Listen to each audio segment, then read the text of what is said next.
No Excuses by Brian Tracy. Read by the author.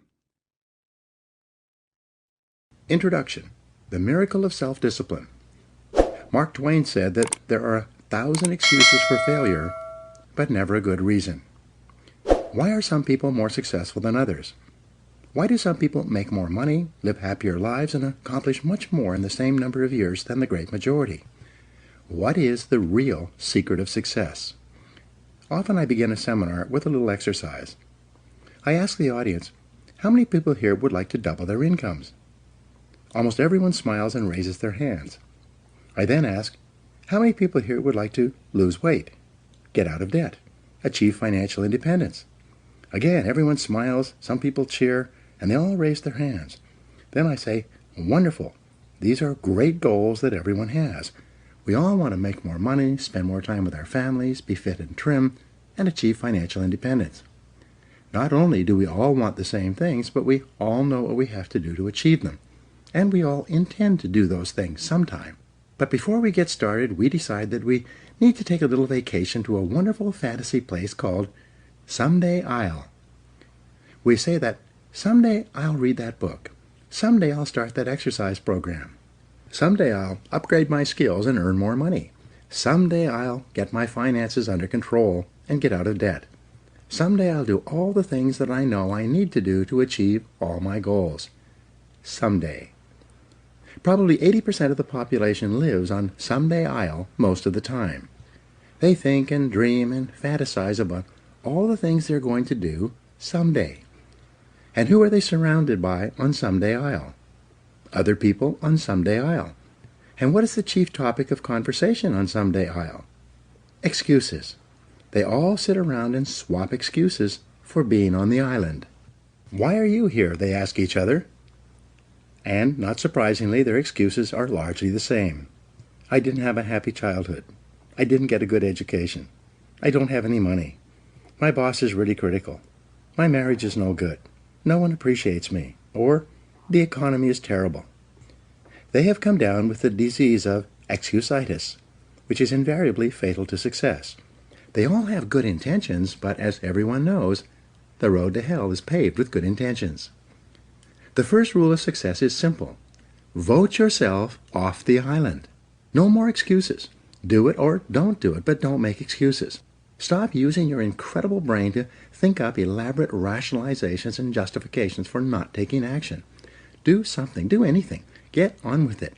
Repeat to yourself, if it's to be, it's up to me. Losers make excuses. Winners make progress. Now, how can you tell if your favorite excuse is valid or not? It's simple. Look around and ask, is there anyone else who has my same excuse who is successful anyway? When you ask this question, if you're honest, you'll have to admit that there are thousands and even millions of people who've had it far worse than you, who have gone on to do wonderful things with their lives. And what thousands and millions of other people have done, you can do as well, if you try. It's been said that if people put as much energy into achieving their goals as they spend making up excuses for failure, they would actually surprise themselves.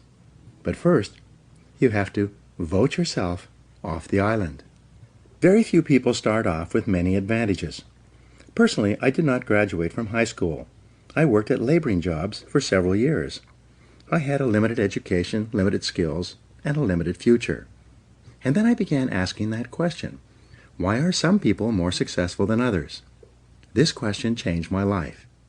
Over the years, I've read thousands of books and articles on the subjects of success and achievement. It seems that the reasons for these accomplishments have been discussed and written about for more than 2,000 years in every conceivable way. One quality that most philosophers, teachers, and experts agree on is the importance of self-discipline. Discipline is what you must have to resist the lure of excuses. It is self-discipline that enables you to vote yourself off the island. It is the key to a great life, and without it, no lasting success is possible. The development of self-discipline changed my life, and it will change yours as well. By continually demanding more from myself, I became successful in sales and then in management. I caught up on my schooling and took an MBA degree in my 30s, which required thousands of hours of determined study. I imported Suzuki vehicles into Canada before anyone else, set up 65 dealerships, and sold $25 million worth of the vehicles. And this is all after I had started with no knowledge of the industry. What I had, however, was the discipline and determination to learn what I needed to know, and then to apply and do what I needed to do. I got into real estate development with no knowledge or experience, applied the power of discipline, which was then backed by hundreds of hours of work and study.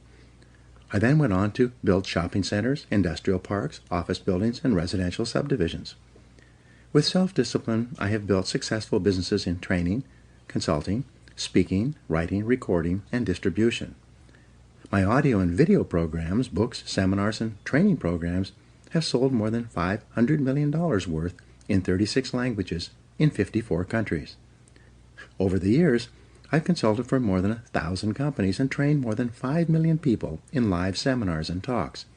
In every case, the practice of self-discipline has been essential to my success. I discovered that you can achieve almost any goal you set for yourself if you have the discipline to pay the price, to do what you need to do, and to never give up. So who should read this book? This book is written for ambitious, determined men and women who want to achieve everything that is possible for them in life. It is written for people who are hungry to do more, to have more, and to be more than they ever have been before. Perhaps the most important insight of all with regard to success is that to achieve greatly, you must become a different person. It is not the material things you accomplish or acquire that matter so much as it is the quality of the person that you must become to accomplish well above the average. The development of self-discipline is the high road that makes everything possible for you. This book will serve as your step-by-step guide to becoming a remarkable person who is capable of making remarkable achievements. A chance encounter reveals the reason for success. Some years ago, I was attending a conference in Washington, D.C. During the lunch break, I was eating at a nearby food fair. The area was crowded, so I sat down at the last open table by myself, even though it was a table for 4. A few minutes later, an older gentleman and a younger woman who appeared to be his assistant came along, carrying trays of food and obviously looking for a place to sit. Having lots of room at my table, I immediately arose and invited the older gentleman to join me. He was hesitant, but I insisted. Finally, he sat down quite thankfully, and we began to chat over lunch. It turned out that his name was Kopmeyer. As it happened, I immediately knew who he was. He was a legend in the field of success and achievement. Kopmeyer had written 4 best-selling books, each of which contained 250 success principles that he had derived from more than 50 years of research and study.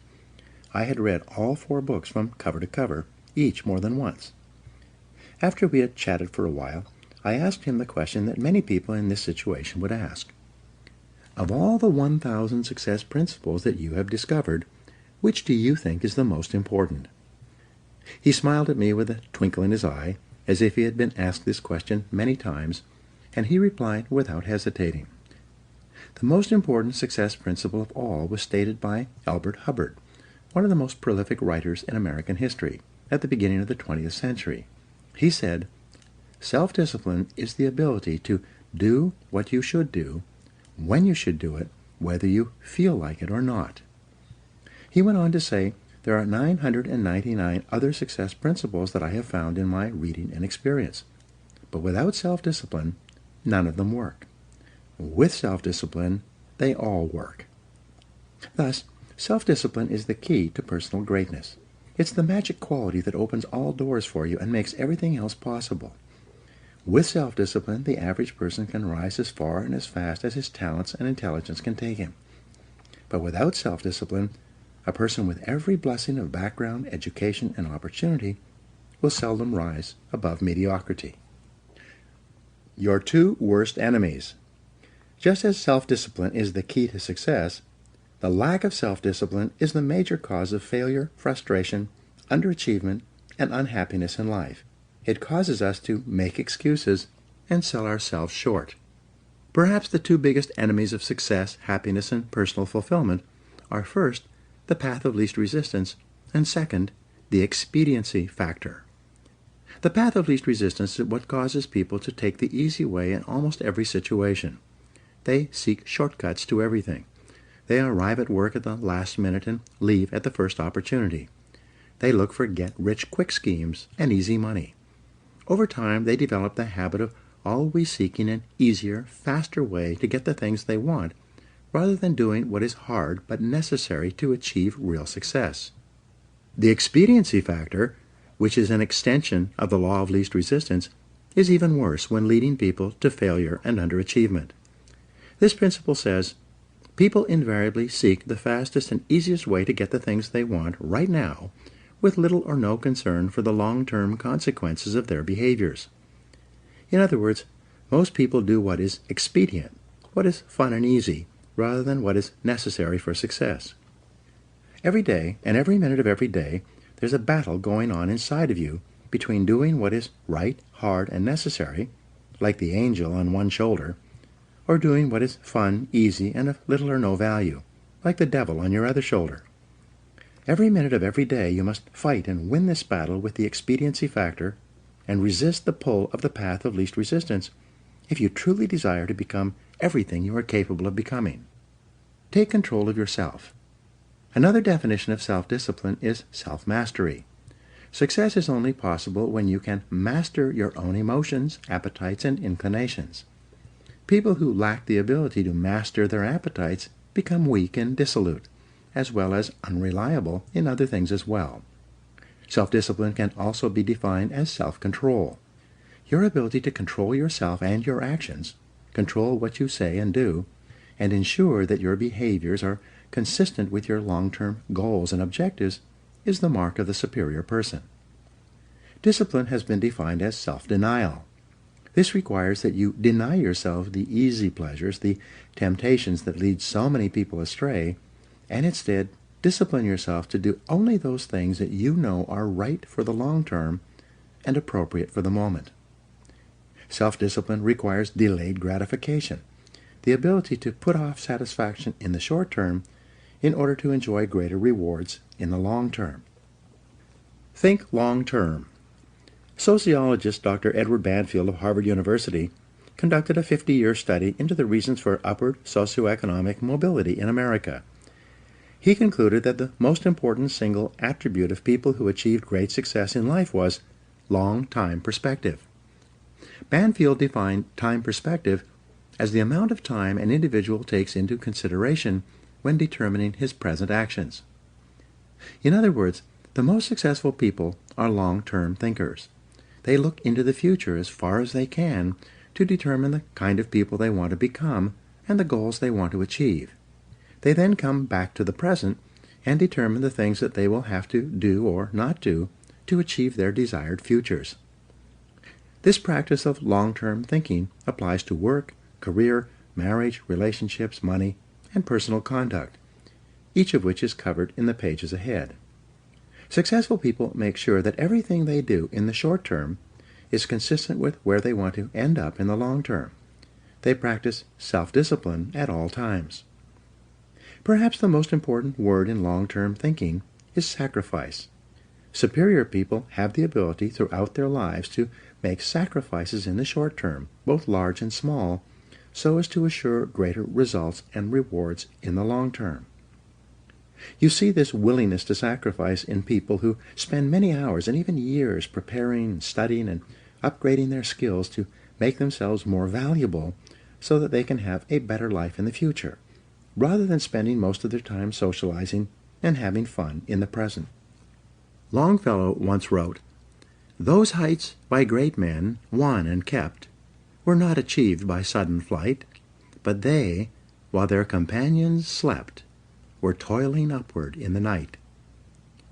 Your ability to think, plan, and work hard in the short term, and to discipline yourself to do what is right and necessary before you do what is fun and easy, is the key to creating a wonderful life for yourself.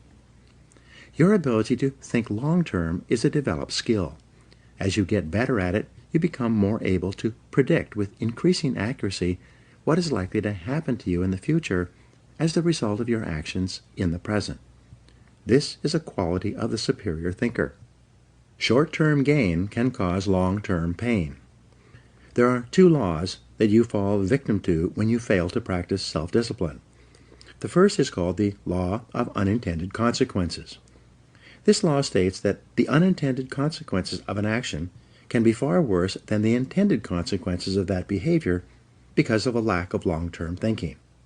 The second law is the law of perverse consequences, which says that a short-term action aimed at immediate gratification can lead to perverse or the opposite consequences from those at which it was aimed. For example, you might make an investment of time, money, or emotion with the desire and intent to be better off and happier as a result. But because you acted without carefully thinking or doing your homework, the consequences of your behavior turned out to be far worse than if you had done nothing at all. Every person has had this experience, and usually more than once. The common denominator of success. Herbert Gray, a businessman, conducted a long-term study searching for what he called the common denominator of success. After 11 years, he finally concluded that the common denominator of success was that successful people make a habit of doing the things that unsuccessful people don't like to do. And what were these things? It turned out that the things that successful people don't like to do are the same things that failures don't like to do either.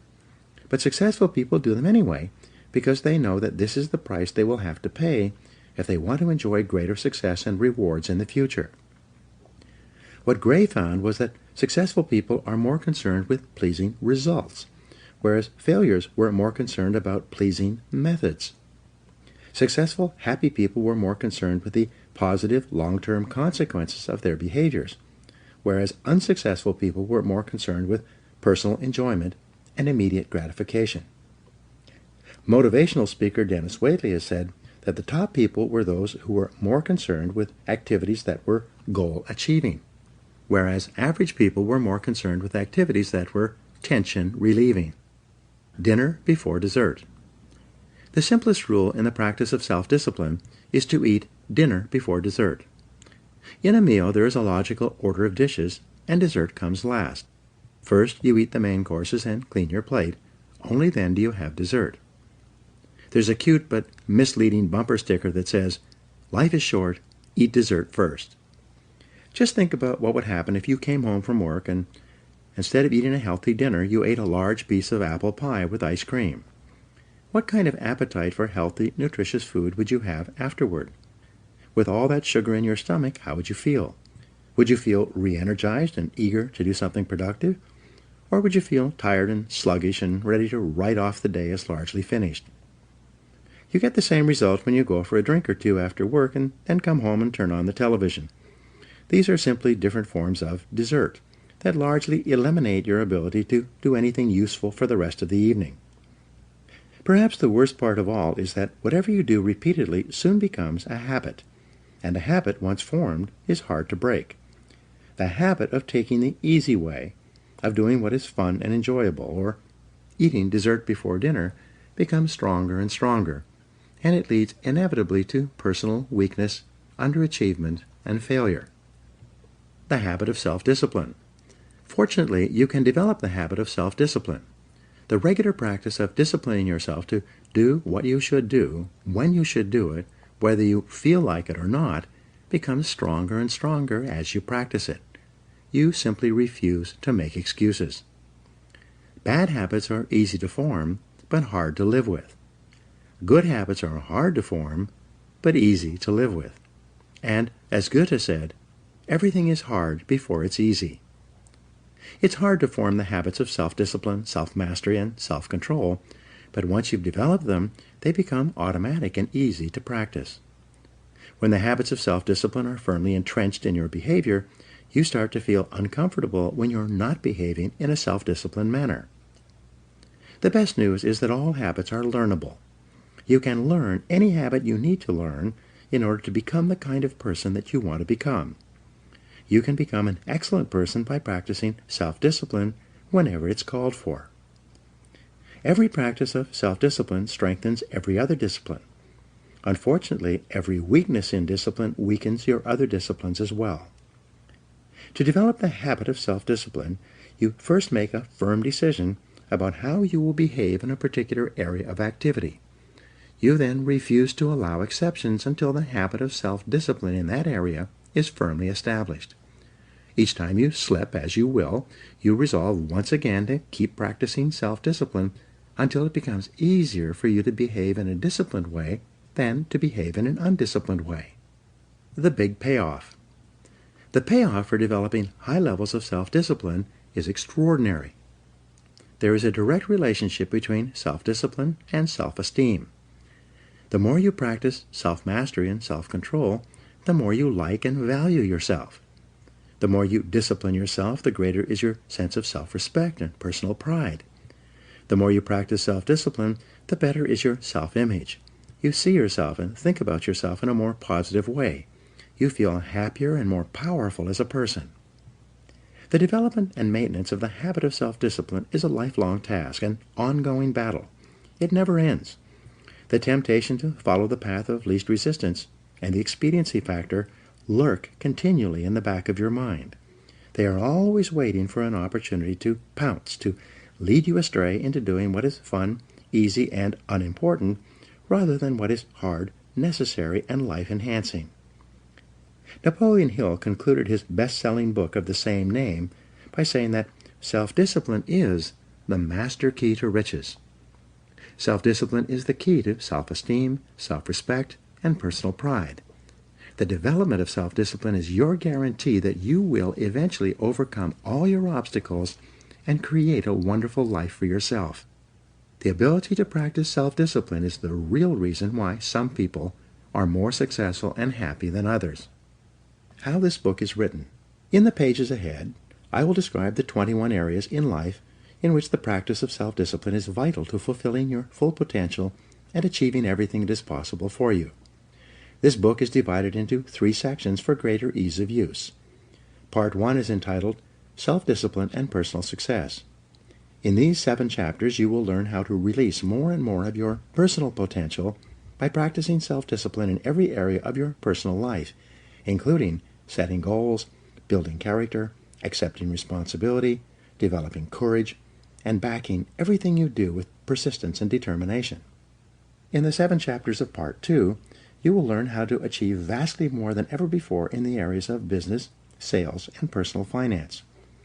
You learn why and how self-discipline is essential to becoming a leader in your field, to operating a business more profitably, to making more sales, investing more intelligently, and managing your time for maximum results. Finally, in the 7 chapters of Part 3, you will learn how to apply the miracle of self-discipline to your personal life. You will learn how to practice self-discipline in the areas of happiness, health, fitness, marriage, children, friendship, and the attainment of peace of mind. You will learn how to enhance the quality of your life and your relationships in every area. In each chapter, I will show you how you can incorporate higher levels of self-discipline and self-mastery into everything you do. In the pages ahead, you will learn how to take complete control over your own personal and professional development and how to become a stronger, happier, more self-confident person in every area of your life that is important to you. You will learn how to break old habits that may be holding you back and how to develop the habits of self-reliance, self-determination, and self-discipline that will enable you to set and achieve any goal. You'll learn how to take complete control over your mind, your emotions, and your future. When you master the power of self-discipline, you will become unstoppable, like a force of nature. You will never make excuses for not making progress. You will accomplish more in the next few months and years than most people accomplish in a lifetime.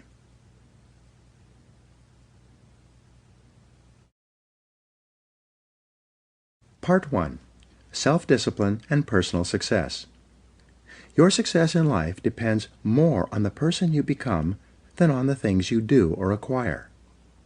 As Aristotle wrote, the ultimate end of life is the development of character. In these chapters, you will learn how to develop and use discipline in order to become an excellent person.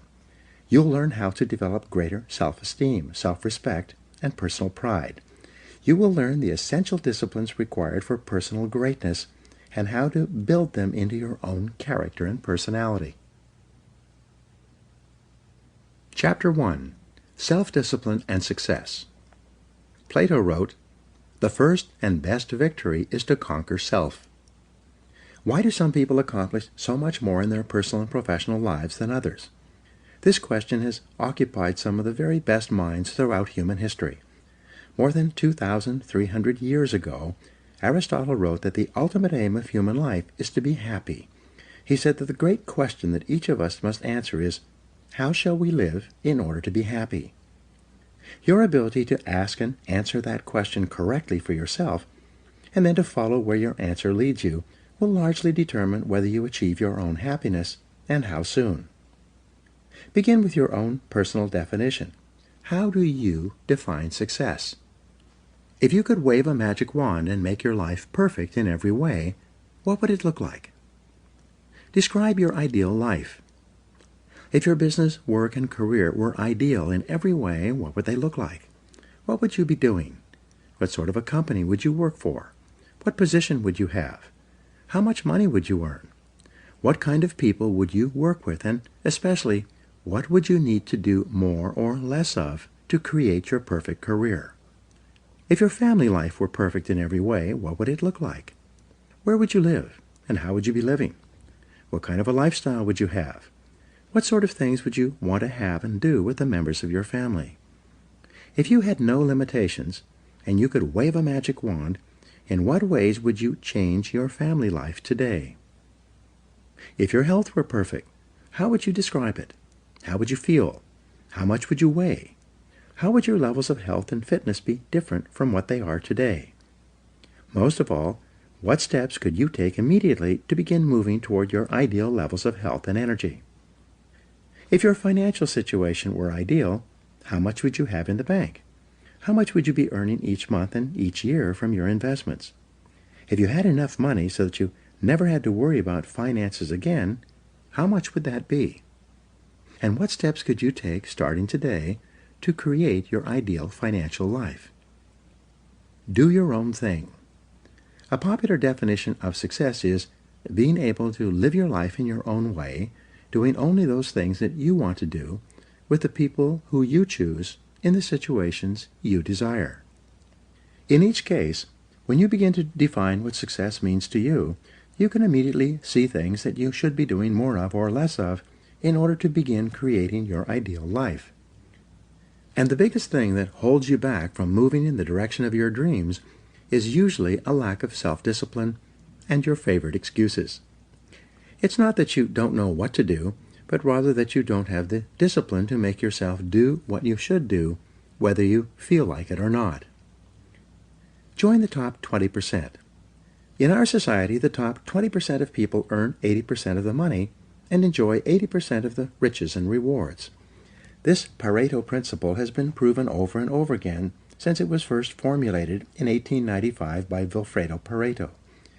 Your first goal in your career should be to get into the top 20% in your chosen field.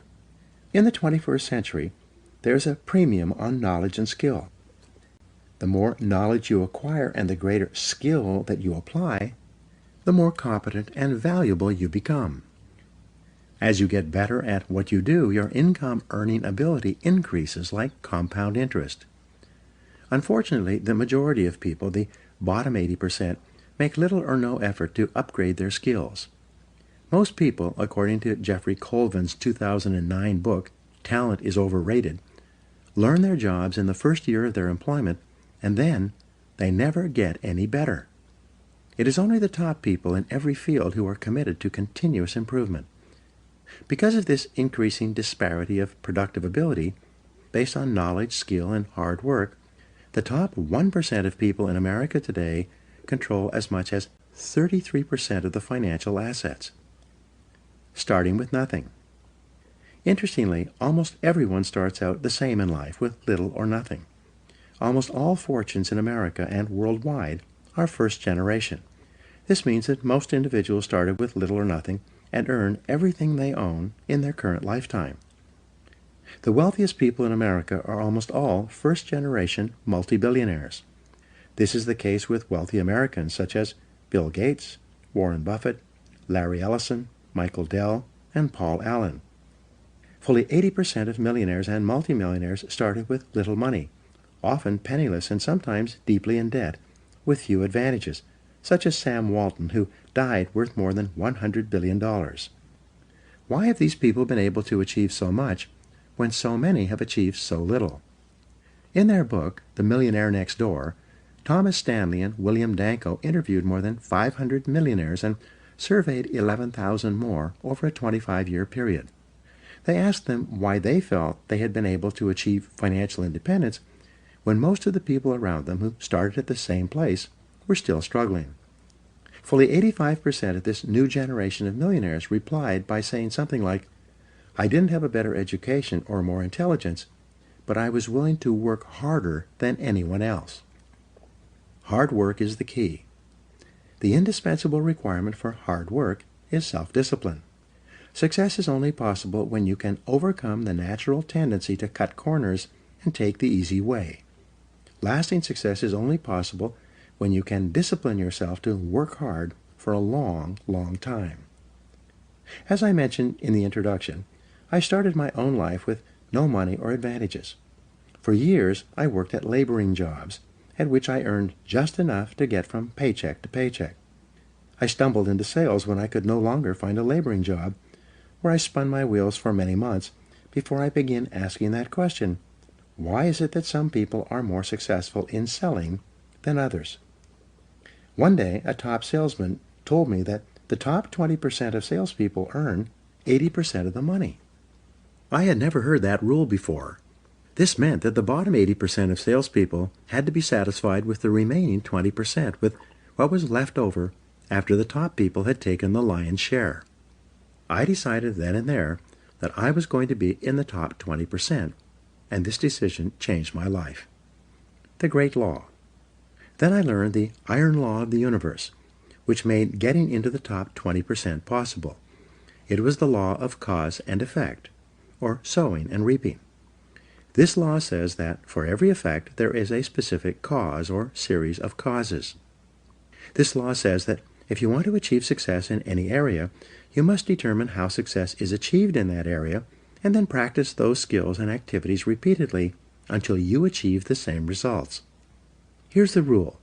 If you do what other successful people do over and over again, nothing can stop you from eventually enjoying the same rewards that they do. But if you don't do what successful people do, nothing can help you. The law of sowing and reaping from the Old Testament is a variation of the law of cause and effect.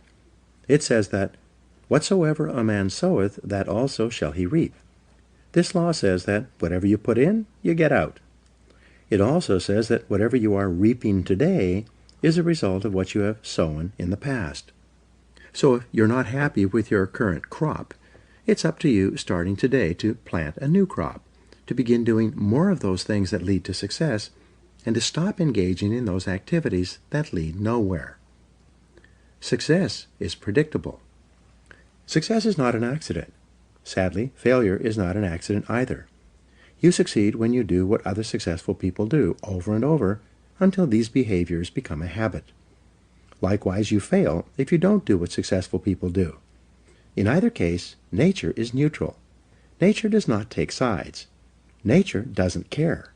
What happens to you is simply a matter of law, the law of cause and effect. You can look at yourself as a machine with a default mechanism. Your default mechanism is the almost irresistible attraction of the expediency factor and the path of least resistance that I described in the introduction. In the absence of self-discipline, your default mechanism goes off automatically.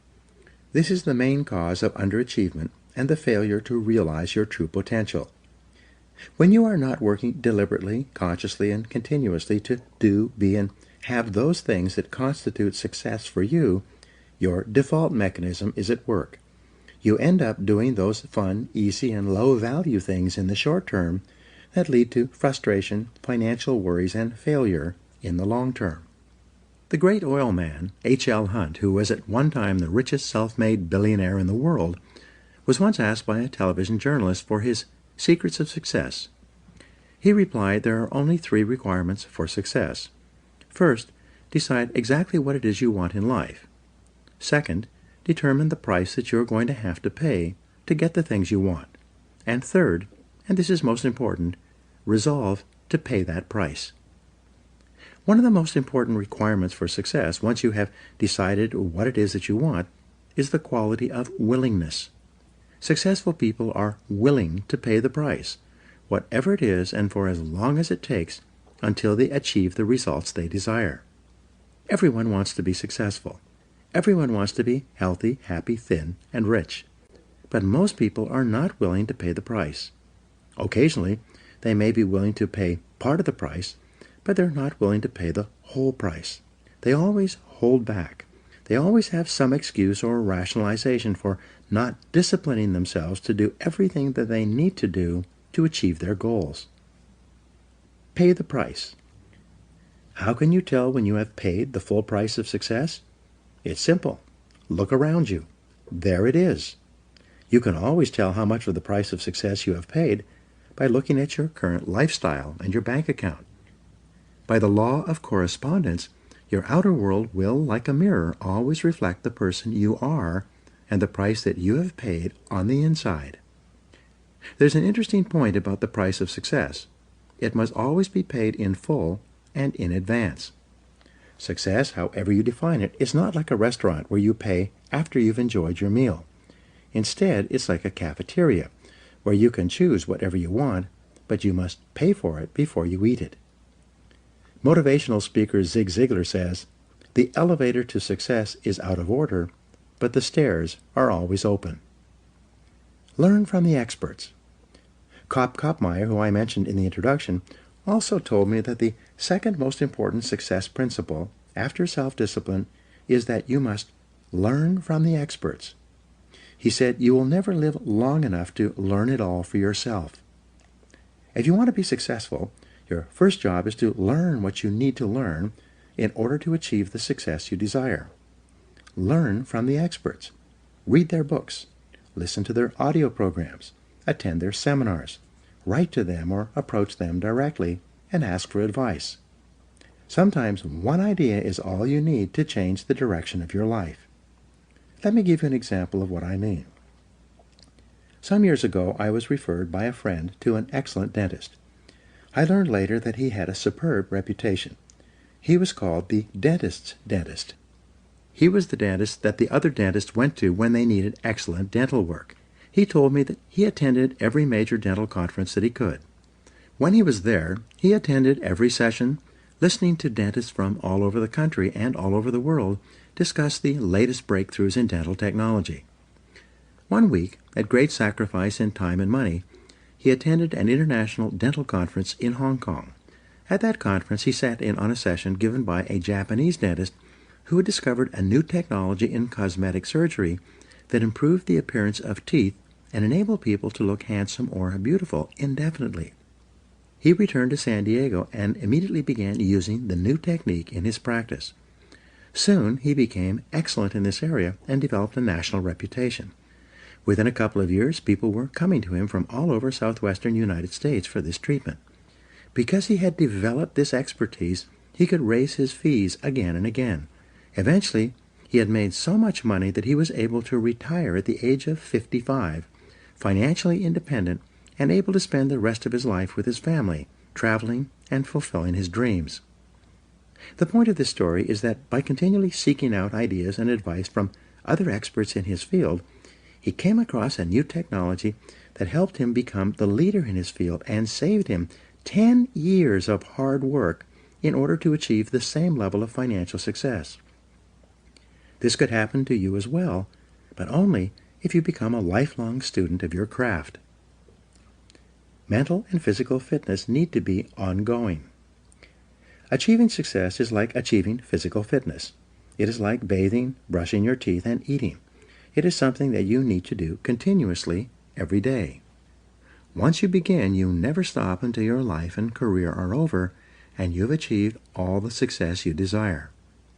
Not long ago, I was giving a seminar in Seattle. Just before the break, I encouraged people to buy and listen to my audio programs on sales, time management, and personal success. At the break, several people came up to me to ask me questions about the seminar content. One salesman pushed his way forward and said loudly, "When you encourage people to buy your programs, you should tell them the whole truth." I asked, "How do you mean?" He went on to say, "You are not telling the whole truth about your programs. You should tell people that they only work for a certain period of time, and then they stop working." Again I asked him, "How do you mean?" He said, "Well, I came to your seminar about 5 years ago, and I was completely convinced by your presentation. I bought all your programs and began listening to them. I read every day in sales, and you were right. Over the next 3 years, I tripled my income and became the top seller in my company. But then, my income flattened out and has not increased at all over the last 2 years. The fact is that your materials stop working after a certain point." I then asked him in front of all these other people, "What happened to you 2 years ago when your income flattened out and stopped increasing?" He searched his memory, thought for a while, and said, "Well, I was selling so much that I was hired away by another company. Ever since I started my new job, my income has remained flat." I asked him, "What did you do differently in your new job in comparison with your previous job?" He started to answer, and then he stopped. A shocked look came over his face. Finally, he replied, "Oh my gosh, I stopped doing it. When I changed jobs, I stopped reading in sales. I stopped listening to audio programs. I stopped attending seminars. I stopped doing it." He walked away, shaking his head, muttering to himself, "I stopped doing it. I stopped doing it. I stopped doing it." Becoming an expert in your field, continually upgrading your skills, which I will talk about in Chapter 5, is like physical fitness. If you stop exercising for any period of time, you don't maintain your fitness at the same level. You begin to decline. Your body and your muscles become softer and weaker. You lose your strength, flexibility, and stamina. In order to maintain them, you must keep working at them every day, every week, and every month. Become all you can be. There's an even more important reason for you to practice the self-discipline that leads onward and upward to the great successes that are possible for you. The practice of self-discipline enables you to change your character, to become a stronger and better person. The exercise of self-discipline has a powerful effect on your mind and emotions, developing you into a different person from the one that you would have been without self-discipline. Imagine yourself in a chemistry lab. You mix a series of chemicals in a Petri dish and put it over a Bunsen burner.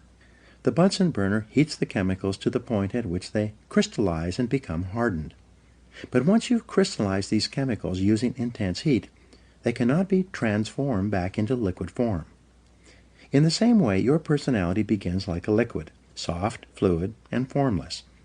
But as you apply the heat of self-discipline, as you exert yourself to do what is hard and necessary rather than what is fun and easy, your personality crystallizes and hardens at a higher level as well. The greatest benefit you enjoy from exerting self-discipline in the pursuit of your goals is that you become a different person.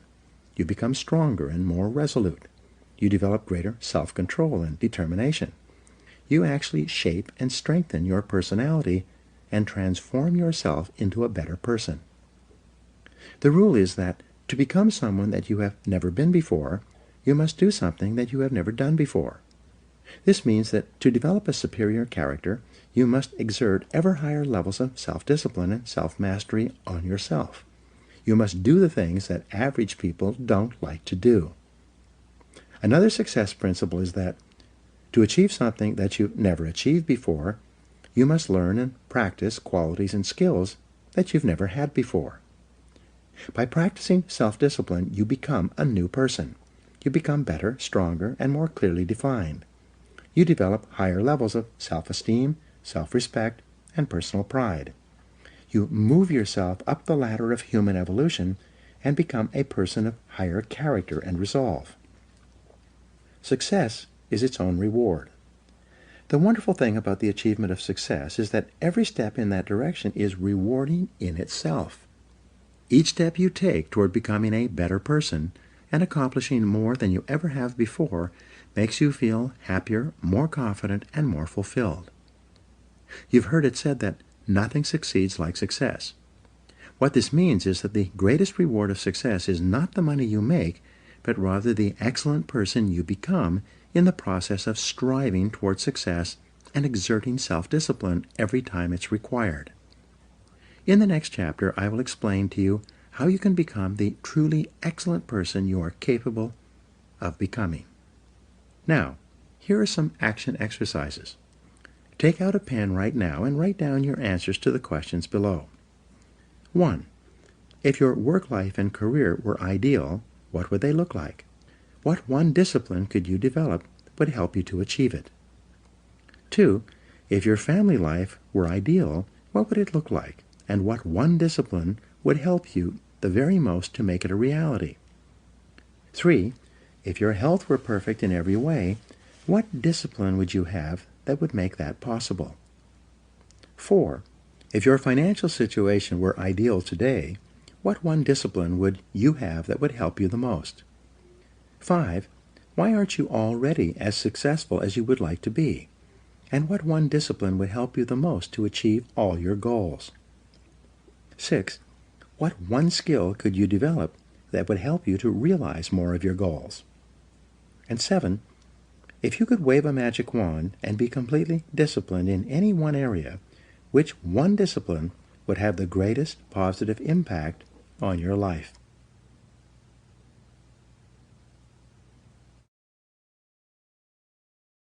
Chapter 2. Self-Discipline and Character. Henry Ward Beecher wrote, "Hold yourself responsible for a higher standard than anyone else expects of you. Never excuse yourself, never pity yourself. Be a hard master to yourself, and be lenient to everyone else." The development of character is the great business of life. Your ability to develop a reputation as a person of character and honor is the highest achievement of both social and business life. Ralph Waldo Emerson wrote, "What you do speaks so loudly that I cannot hear a word you say." The person you are today, your innermost character, is the sum total of all your choices and decisions in life up to this date. Each time you have chosen rightly and acted consistently with the very best that you know, you have strengthened your character and become a better person. The reverse is also true. Each time you have compromised, taken the easy way, or behaved in a manner inconsistent with what you knew to be right, you have weakened your character and softened your personality. The great virtues. There are a series of virtues or values that are usually possessed by a person of character. These are courage, compassion, generosity, temperance, persistence, and friendliness, among others. We'll talk about some of these in Part 3 of this book. Coming before all these values, however, is the most important one of all when determining the depth and strength of your character: integrity. It is your level of integrity, living in complete truth with yourself and others, that demonstrates more than anything else the quality of your character. In a way, integrity is actually the value that guarantees all the other values. When your level of integrity is higher, you are more honest with yourself and more likely to live consistently with all the other values that you admire and respect. However, it takes tremendous self-discipline to become a person of character. It takes considerable willpower to always do the right thing in every situation. And it takes both self-discipline and willpower to resist the temptation to cut corners, to take the easy way, or to act for short-term advantage. All of life is a test to see what you are really made of deep down inside. Wisdom can be developed in private through study and reflection, but character can only be developed in the give and take of daily life, when you are forced to choose and decide among alternatives and temptations. The test of character. It is only when you are under pressure, when you are forced to choose one way or another to either live consistently with a value or to compromise it, that you demonstrate your true character. Emerson also said, "Guard your integrity as a sacred thing. Nothing at last is sacred except the integrity of your own mind." You are a choosing organism. You are constantly making choices, one way or the other. Every choice you make is a statement about your true values and priorities. At each moment, you choose what is more important or of higher value to you over what is less important or of lesser value. The only bulwark against temptation, the path of least resistance, and the expediency factor is character. The only way you can develop your full character is by exerting your willpower in every situation when you are tempted to do what is easy and expedient rather than what is correct and necessary. the big payoff. The payoff for becoming a person of character, for exercising your willpower and self-discipline to live consistently with the very best that you know, is tremendous. When you choose the higher value over the lower, the more difficult over the easy, the right over the wrong, you feel good about yourself. Your self-esteem increases. You like and respect yourself more. You have a greater sense of personal pride. In addition to feeling excellent about yourself when you behave with character, you also earn the respect and esteem of all the people around you. They will look up to you and admire you. Doors will be opened for you. People will help you. You'll be paid more, promoted faster, and given even greater responsibilities. As you become a person of honor and character, opportunities will appear all around you. On the other hand, you can have all the intelligence, talent, and ability in the world, but if people do not trust you, you will never get ahead. People will not hire you, and if they do, they will de-hire you as soon as possible. Financial institutions will not lend you money. Because birds of a feather flock together, the only associates, never friends, you will ever have will be other people of questionable character. Furthermore, since the people you associate with have a major effect on your attitude and personality, you make or break your entire life with the quality of your character or the lack thereof. The development of character. Aristotle wrote, "All advancement in society begins with the development of the character of the young." This means that advancement in your life begins with the learning and practice of values. You learn values in one or all of three ways: instruction, study, and practice. Let's look at each of these more closely. Teach your children values. One of the chief roles of parenting is to teach children values. This requires patient instruction and explaining values to them over and over again as they are growing up. Once is never enough. The value and the importance of living by that value must be explained. Parents must not only give illustrations, but also contrast the adherence to a value, especially that of telling the truth, with its opposite, that of lying or telling half-truths. Children are very susceptible to the lessons they receive from the important people in their lives as they are growing up. They accept what you say as their parent as a fact, as absolute truth. They absorb what you say like a sponge. You write your description of values on their souls, which are like wet clay, so that what you write becomes a permanent part of the way they see the world and relate to life. More than anything else, as we'll see in Chapter 19, you demonstrate your values in your behavior. Your children watch you and strive to emulate the values that you not only teach and preach, but also practice. And they are always watching. The Rockefeller family children were famous for being taught financial values at an early age. Even though their father was one of the richest men in America, the children were given tasks and chores to perform before they received their allowances. They were then instructed on how to spend their allowances, how to save, how much to give to charity, and how much to invest. As a result, they grew up to become successful businessmen and statesmen, unlike children who had grown up in wealthy homes who were seldom disciplined in money matters. Study the values you admire. You learn values by studying them closely. The law of concentration says that whatever you dwell upon grows and increases in your life. What this means is that when you study and read stories about men and women who demonstrated the kind of values that you admire and respect, and then think about those stories and that behavior, those values sink ever deeper into your mind. Once these values are programmed into your subconscious, they create a propensity within you to behave consistently with those values when the situation requires them. For example, in military training, soldiers are continually told stories of courage, obedience, discipline, and the importance of supporting their fellow soldiers. The more they hear these stories, discuss them, and think about them, the more likely they are to behave consistently with these values when they are under the pressure of actual combat. The core value or virtue of character is truth. Whenever you tell the truth, however inconvenient it may be at the time, you feel better about yourself and you earn the respect of the people around you. One of the highest accolades you can pay another person is to say that he or she always tells the truth. Emulate the people you most admire. Much of your character is determined by the people you most admire, both living and dead. Who are they? Looking over your life and history, make a list of the people whom you most admire, and next to their names, write out the virtues or values that they most represent to you.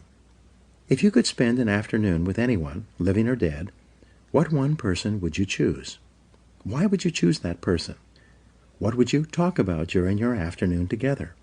What questions would you ask, and what would you want to learn? Consider this as well. Why would that person want to spend an afternoon with you? What are the virtues and values that you have developed that make you a valuable and interesting person? What makes you special? Practice the values you respect. You develop values by practicing them whenever they are called for. As the Roman Stoic philosopher Epictetus said, "Circumstances do not make the man, they merely reveal him to himself." When a problem occurs, people tend to react automatically based on the highest values that they have developed up to that moment. We develop values by repetition, by behaving consistently with a particular value over and over again until it becomes a habit and locks in so that we come to practice it automatically. Men and women with highly developed characters behave in a manner consistent with their highest values, and they do so without thought or hesitation. There's no question in their minds about whether or not they are doing the right thing. The structure of personality. The psychology of character involves the three parts of your personality: your self-ideal, your self-image, and your self-esteem. Your self-ideal is that part of your mind composed of your values, virtues, ideals, goals, aspirations, and your idea of the very best person that you could possibly be. In other words, your self-ideal is composed of those values that you most admire in others and most aspire to possess in yourself. The most important part of your self-ideal is summarized in the word clarity. Superior people are those who are absolutely clear about who they are and what they believe. They have complete clarity about the values they believe in and what they stand for. They are not confused or indecisive. They are firm and resolute when it comes to any decision in which a value is involved. On the other hand, weak and irresolute people are fuzzy and unclear about their values. They have only a vague notion of what is right or wrong in any situation. As a result, they take the path of least resistance and act expediently. They do whatever seems to be the fastest and easiest thing to get what they want in the short term, giving little or no consideration or concern about the consequences of their acts. The evolution of character. In biology, life forms are categorized from the least to the most complex, from single-celled plankton all the way up to the increasingly complex spectrum of life to the human being. Similarly, human beings can be organized along a spectrum as well, from the least to the most developed. The lowest forms of humans are those with no values, virtues, or character. These people always act expediently and take the path of least resistance in their search for immediate gratification. At the highest levels of development of the human race, however, are those men and women of complete integrity, who would never compromise their honesty or their character for anything, including the threat of financial loss, pain, or even death.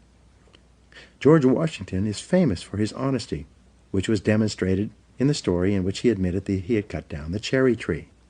In the same vein, the Founding Fathers of the United States wrote that, "We hereby pledge our lives, our fortunes, and our sacred honor to the signing of the Declaration of Independence."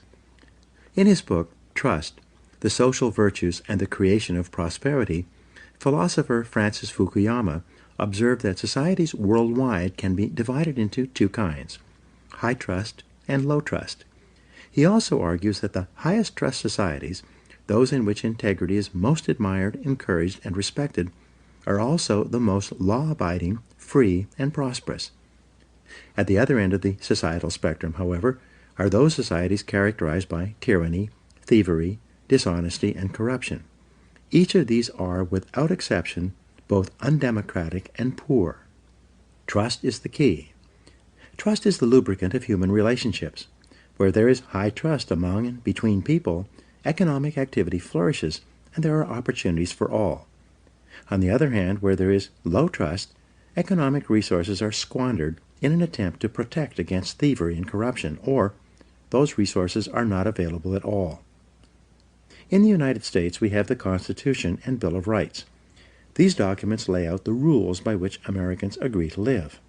They create the structure of our government and guarantee our rights. But they assume that our elected representatives will be men and women of honor, committed to protecting and defending those rights. They attempt to assure that only men and women of character can thrive and prosper over the long term in our economic, political, and social system. They aim to assure that in most cases, only men and women of character can rise to high positions in society. Although our system is not perfect and people of questionable character occasionally rise to positions of prominence, it is seldom for very long.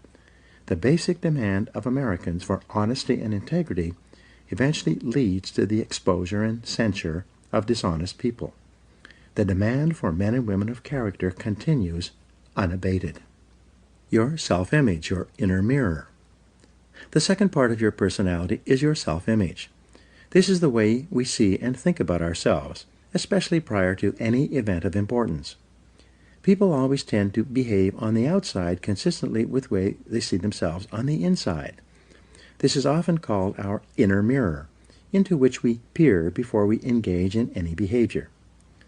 When you see yourself as calm, positive, truthful, and possessed of high character, you behave with greater strength and personal power. Other people respect you more. You feel in control of yourself and the situation. What's more, whenever you actually behave in a manner that is consistent with your highest values, your self-image improves. You see and think about yourself in a better light. You feel happier and more confident. Your behavior and outward performance then reflects this increasingly improving inner picture you have of yourself as the very best person you can possibly be. People tend to accept you at your own evaluation of yourself, at least initially. If you see and think of yourself as an excellent person who is possessed of high character, you will treat other people with courtesy, grace, and respect. In turn, they will likewise treat you as a person of honor and character. Your self-esteem, how much you like yourself. The third part of your personality is your self-esteem. This is how you feel about yourself, your emotional core. Your self-esteem is defined as how much you like yourself. But it's more than only this. The more you see yourself as a valuable and important person, the more positive and optimistic you will be. When you truly consider yourself to be important and valuable, you will treat other people as if they are important as well. Your self-esteem is largely determined by how consistent your self-image, which shapes your personal behavior, is with your self-ideal or your vision of the very best person you can possibly be. Whenever you act consistently with who you consider an excellent person to be, your self-image improves and your self-esteem increases. You like and respect yourself more. You feel happy about yourself and others. The more you like yourself, the more you like others, and the more they like you in return. By acting with character and in harmony with your highest values, you put your whole life, internally and externally, into an upward spiral. In every area of your life, things will get better and better for you. Your role models have a tremendous impact on shaping your character. The more you admire a person and his or her qualities, the more you strive, both consciously and unconsciously, to become like that person. This is why clarity is so important. Always behave consistently. Whenever you act in a way that is consistent with your values, you feel good about yourself. Whenever you compromise your values for any reason, you feel bad about yourself. This also means that when you compromise your values, your self-confidence and self-esteem go down. You feel uneasy and inferior, inadequate and uncomfortable. When you compromise your values, deep down inside you feel that something is fundamentally wrong.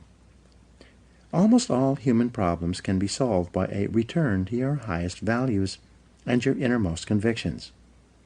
When you look back, there have probably been situations in your life when you have compromised your values in order to save an investment, keep a job, preserve a relationship or maintain a friendship.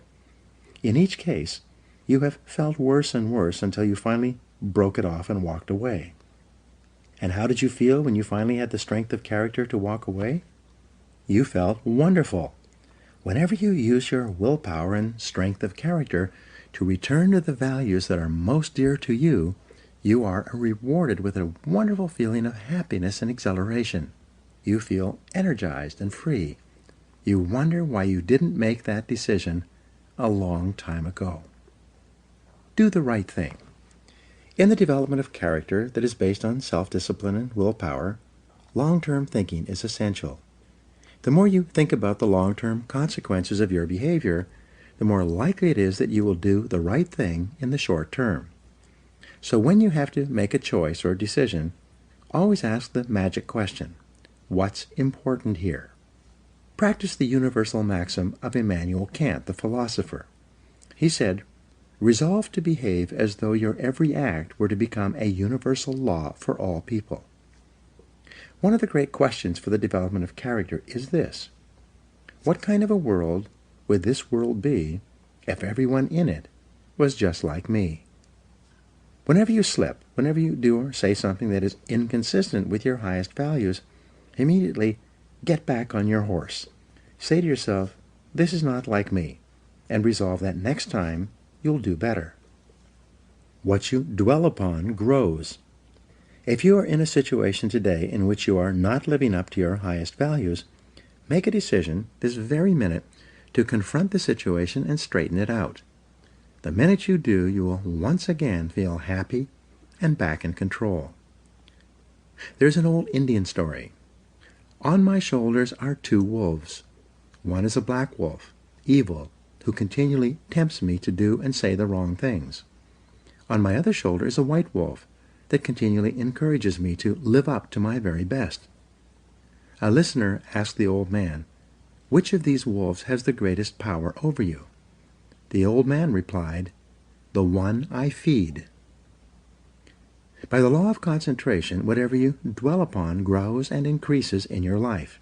When you think and talk about the virtues and values that you most admire and respect, you therefore program those values deeper and deeper into your subconscious until they begin to operate automatically in every situation. Whenever you exercise your self-discipline and willpower to live your life consistently with those values that you most aspire to be known for, you begin to move rapidly along the path to becoming an excellent person. Now here are some action exercises for you. Take out a sheet of paper and write out your answers to these questions. 1. Name 3 people, living or dead, who you most admire, and describe one quality of each of them that you respect. 2. Determine the most important virtue or quality in your life that you strive the most to practice or emulate. 3. Identify those situations in which you feel the most confident, in which you feel like the very best person you could possibly be. 4. What situations give you your greatest feelings of self-esteem and personal worth? 5. If you are already an excellent person in every respect, how would you behave differently from today onward? 6. What one quality would you like people to think of when your name is mentioned, and what could you do to ensure this happens? 7. In what one area do you need to be more truthful and practice higher levels of integrity than you do today? Whatever your answers, write them down, and then begin to practice them.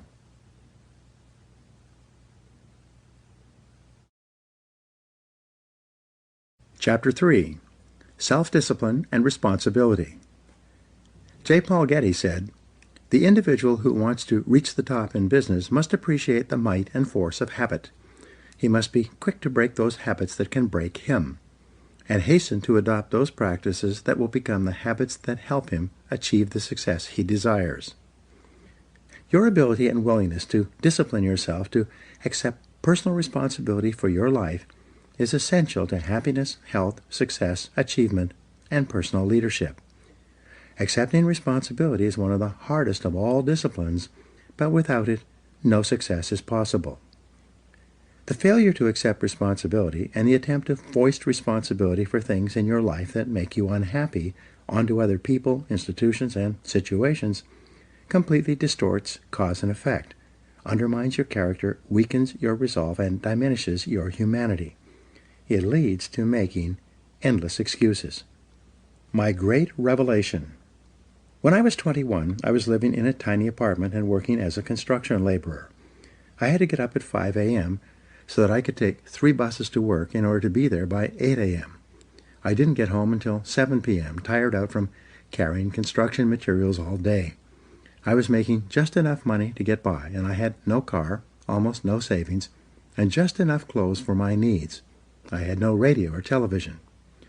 It was in the middle of a cold winter with the temperature at minus 35 degrees Fahrenheit, so I seldom went out in the evening. Instead, if I had enough energy, I sat in my small apartment at my little table in my kitchen nook and read. One evening, late at night, as I was sitting there by myself at the table, it suddenly dawned on me that this is my life. This life was not a rehearsal for something else. The game was on, and I was the main character, as in a play. It was like a flashbulb going off in my face. I looked at myself and around me at my small apartment, and I considered the fact that I had not graduated from high school. The only work that I was qualified to do was manual labor. I earned just enough money to pay my basic expenses, and I had very little left over at the end of the month. I suddenly knew that unless I changed, nothing else was going to change. No one else was going to do it for me. In reality, no one else really cared. I realized at that moment that from that day forward, I was completely responsible for my life and for everything that happened to me. I was responsible. I could no longer blame my situation on my difficult childhood or mistakes I had made in the past. I was in charge. I was in the driver's seat. This was my life, and if I didn't do something to change it, it would go on like this indefinitely by the simple force of inertia. This revelation changed my life. I was never the same again. From that moment on, I accepted more and more responsibility for everything in my life. I accepted responsibility for doing my job better than before, rather than doing only the minimum that was necessary to avoid getting fired. I accepted responsibility for my finances, my health, and especially my future. The very next day, I went down to a local bookstore at my lunch break and began the lifelong practice of buying books with information, ideas, and lessons that could help me. I dedicated my life to self-improvement, to continuous learning in every way possible. For the rest of my business life, right up to the present moment, whenever I have wanted or needed to learn something to help me, I have returned to learning, to reading, to listening to audio programs, and attending courses and seminars. I found that you could learn anything you need to learn in order to accomplish any goal you set for yourself. Over time, I learned that fully 80% of the population never accepts complete responsibility for their lives. They continually complain, criticize, make excuses, and blame other people for things in their lives about which they're not happy. The consequences of this way of thinking, however, can be disastrous. They can sabotage all hopes for success and happiness later in life. From childhood to maturity. When you are growing up, from an early age you become conditioned to see yourself as not responsible for your life. This is normal and natural. When you're a child, your parents are in charge. They make all your decisions. They decide what food you will eat, what clothes you will wear, what toys you will play with, what home you will live in, what school you will attend, and what activities you will engage in during your spare time. Because you are young, innocent, and unknowing, you do what they want you to do. You have little choice or control. As you grow up, however, you begin to make more and more of your own decisions in each of these areas. But because of your early programming, you are conditioned unconsciously to feel that someone else is still responsible for your life, that there's still someone else out there who can or should take care of you. Most people grow up believing that if something goes wrong, someone else is responsible. Someone else is to blame. Someone else is guilty. Someone else is the villain, and they are the victim. As a result, most people make more and more excuses for the things in their lives, past and present, that make them unhappy. Get over the mistakes your parents made. If your parents criticized you or got angry with you for mistakes you made when you were growing up, you began to unconsciously assume that somehow you were at fault. If your parents punished you physically or emotionally for doing or not doing something that pleased or displeased them, you felt inferior and inadequate. When your parents withheld their love to punish you for not doing something they demanded, you might have grown up with deep feelings of guilt, unworthiness, and undeservingness. All these negative feelings could then intersect to make you feel like a victim, like you are not responsible for yourself or your life once you became an adult. The most common feeling that we have as adults, if we have been raised in a critical home environment, is the feeling that I'm not good enough. Because of this feeling, we compare ourselves unfavorably to others. We think that other people who seem to be happier or more confident are better than us. We develop feelings of inferiority. This can become an emotional trap. The fatal fallacy. If we think for any reason that others are better than us, we unconsciously assume that we must be worse than they are. If they are worth more than we are, we assume that we must be worth less.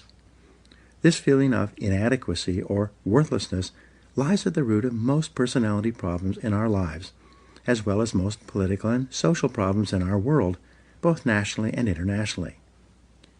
To escape from these feelings of guilt and worthlessness that have been instilled in us as the result of destructive criticism in childhood, we lash out at our world, other people, and situations. In any part of our life with which we are unhappy or discontented, our first reaction is to look around and ask, who's to blame? Most religions teach the concept of sin, which states that whenever something goes wrong, someone is to blame. Someone has done something bad. Someone is guilty. Someone must be punished. This whole idea of guilt and punishment leads to ever-increasing feelings of anger, resentment, and irresponsibility. An attitude of irresponsibility. Our courts today are clogged with thousands of people demanding redress and payment for something that went wrong in their lives. Backed up by ambitious plaintiff lawyers, people go to court demanding compensation, even if they themselves are completely at fault for what happened, especially if they are at fault. People don't want to accept responsibility. People spill hot coffee on themselves and sue the fast food restaurant that sold them the coffee in the first place. People get drunk and drive off the road and then turn around and sue the manufacturer of the 15-year-old car they were driving. People climb up on a stepladder and lean over too far, falling to the ground. They then sue the ladder manufacturer for their injury. In each case, people are attempting to escape responsibility for their own behaviors by blaming someone else, making excuses, and then demanding compensation. Eliminating negative emotions. The common denominator of all people is the desire to be happy. In its simplest terms, happiness arises from the absence of negative emotions. Where there are no negative emotions, all that is left is positive emotions. Therefore, the elimination of negative emotions is your great business in life if you truly wish to be happy. There are dozens of negative emotions. Although the most common are guilt, resentment, envy, jealousy, fear, and hostility, they all ultimately boil down to a feeling of anger, directed either inward or outward. Anger is directed inwardly when you bottle it up rather than expressing it constructively to others. Anger is directed outwardly when you criticize or attack other people. Psychosomatic illness. Negative emotions are the major causes of psychosomatic illness. This occurs when the mind, psycho, makes the body, soma, sick. Negative emotions, especially as expressed in the form of anger, weaken your immune system and make you susceptible to colds, flu, and other diseases. Uncontrolled bursts of anger can actually bring about heart attacks, strokes, and nervous breakdowns. Here's the great discovery. All negative emotions, especially anger, depend for their very existence on your ability to blame someone or something else for something in your life that you're not happy about. It takes tremendous self-discipline to refrain from blaming others for our problems. It takes enormous self-control to refuse to make excuses. It takes tremendous self-discipline for you to accept complete responsibility for everything you are, everything you become, and everything that happens to you. Even if you are not directly responsible for something that happens, like Hurricane Katrina, you are responsible for your responses, for what you do and say from that moment forward. It takes tremendous self-mastery for you to take complete control of your conscious mind and deliberately choose to think positive, constructive thoughts that enhance your life and improve the quality of your relationships and results. But the payoff of this form of positive thinking is tremendous. Blaming is easy. By following the path of least resistance, the easiest and most mindless behavior of all is for a person to lash out and blame someone else anytime anything goes wrong for any reason. People who develop the habit of automatically blaming often become angry at things. Blaming inanimate objects when they do not function as expected is so silly that it almost becomes a mild form of insanity. People become angry at doors that stick. They swear at tools that they are using when they themselves make a mistake. They get mad when their car doesn't start. Even if it is an inanimate object, if it doesn't work perfectly, then the thing must be to blame. People will often kick a car that they are mad at or a box that they tripped over. The antidote to negative emotions. The fastest and most dependable way to eliminate negative emotions is to immediately say, I am responsible. Whenever something happens that triggers anger or a negative reaction of any kind, quickly neutralize the feelings of negativity by saying, I am responsible. The law of substitution says that you can substitute a positive thought for a negative one. Since your mind can only hold one thought at a time, when you deliberately choose the positive thought, I am responsible, you cancel out any other thought or emotion at that moment. It is not possible to accept responsibility and remain angry at the same time. It's not possible to accept responsibility and experience negative emotions. It's not possible to accept responsibility without becoming calm, clear, positive, and focused once more. As long as you are blaming someone else for something in your life that you don't like, you will remain a mental child. You continue to see yourself as small and helpless, like a victim. You continue to lash out. However, when you begin to accept responsibility for everything that happens to you, you transform yourself into a mental adult. You will see yourself as being in charge of your own life and no longer a victim. In Alcoholics Anonymous, people who are having problems with drinking attend meetings with others going through the same situation. What they have found is that until the individual accepts responsibility for his or her problems, both with alcohol and in other areas of life, no progress is possible. But after the person accepts responsibility, everything is possible. This is true with almost every difficult situation in life in which you project your unhappiness onto other people or factors outside yourself. Money and emotions. Many of our biggest problems and concerns in life have to do with money, earning it, spending it, investing it, and especially losing it. As a result, many of our negative emotions are associated with money in some way. However, the fact is that you are responsible for your financial life. You choose. You decide. You are in charge. You cannot blame your financial problems or situation on other people. You are in the driver's seat. So it is only when you accept responsibility for your income. Who chose to accept the job you are working at? Your bills. Who spent the money that put you into debt? And your investments. Who made those decisions? Can you move from becoming an economic child to an economic adult? Responsibility and control. There's a direct relationship between the acceptance of responsibility and the amount of personal control you feel you have over your life. This means that the more you accept responsibility, the greater sense of control you experience. There's also a direct relationship between the amount of control you feel you have and how positive you feel. The more you feel that you have a high sense of control in the important areas of your life, the more positive and happy you are in everything you do. When you accept responsibility, you feel strong, powerful, and purposeful. Accepting responsibility eliminates the negative emotions that rob you of happiness and contentment. In every situation, the antidote to negative emotions is to say, I am responsible. Then, look into the situation to find the reasons why you are responsible for what happened or for what is going on. Your intelligence is like a double-edged sword. It can cut in either direction. You can use your intelligence to rationalize, justify, and blame other people for things you're not happy about, or you can use your intelligence to find reasons why you are responsible for what happened, and then take action to solve the problem or resolve the situation.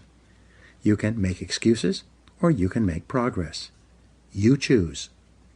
Even if an accident has occurred, such as your car being damaged in the parking lot while you were at work, you may not be legally at fault for the accident, but you are still responsible for your responses, for how you behave as a result of what happened. Never complain, never explain.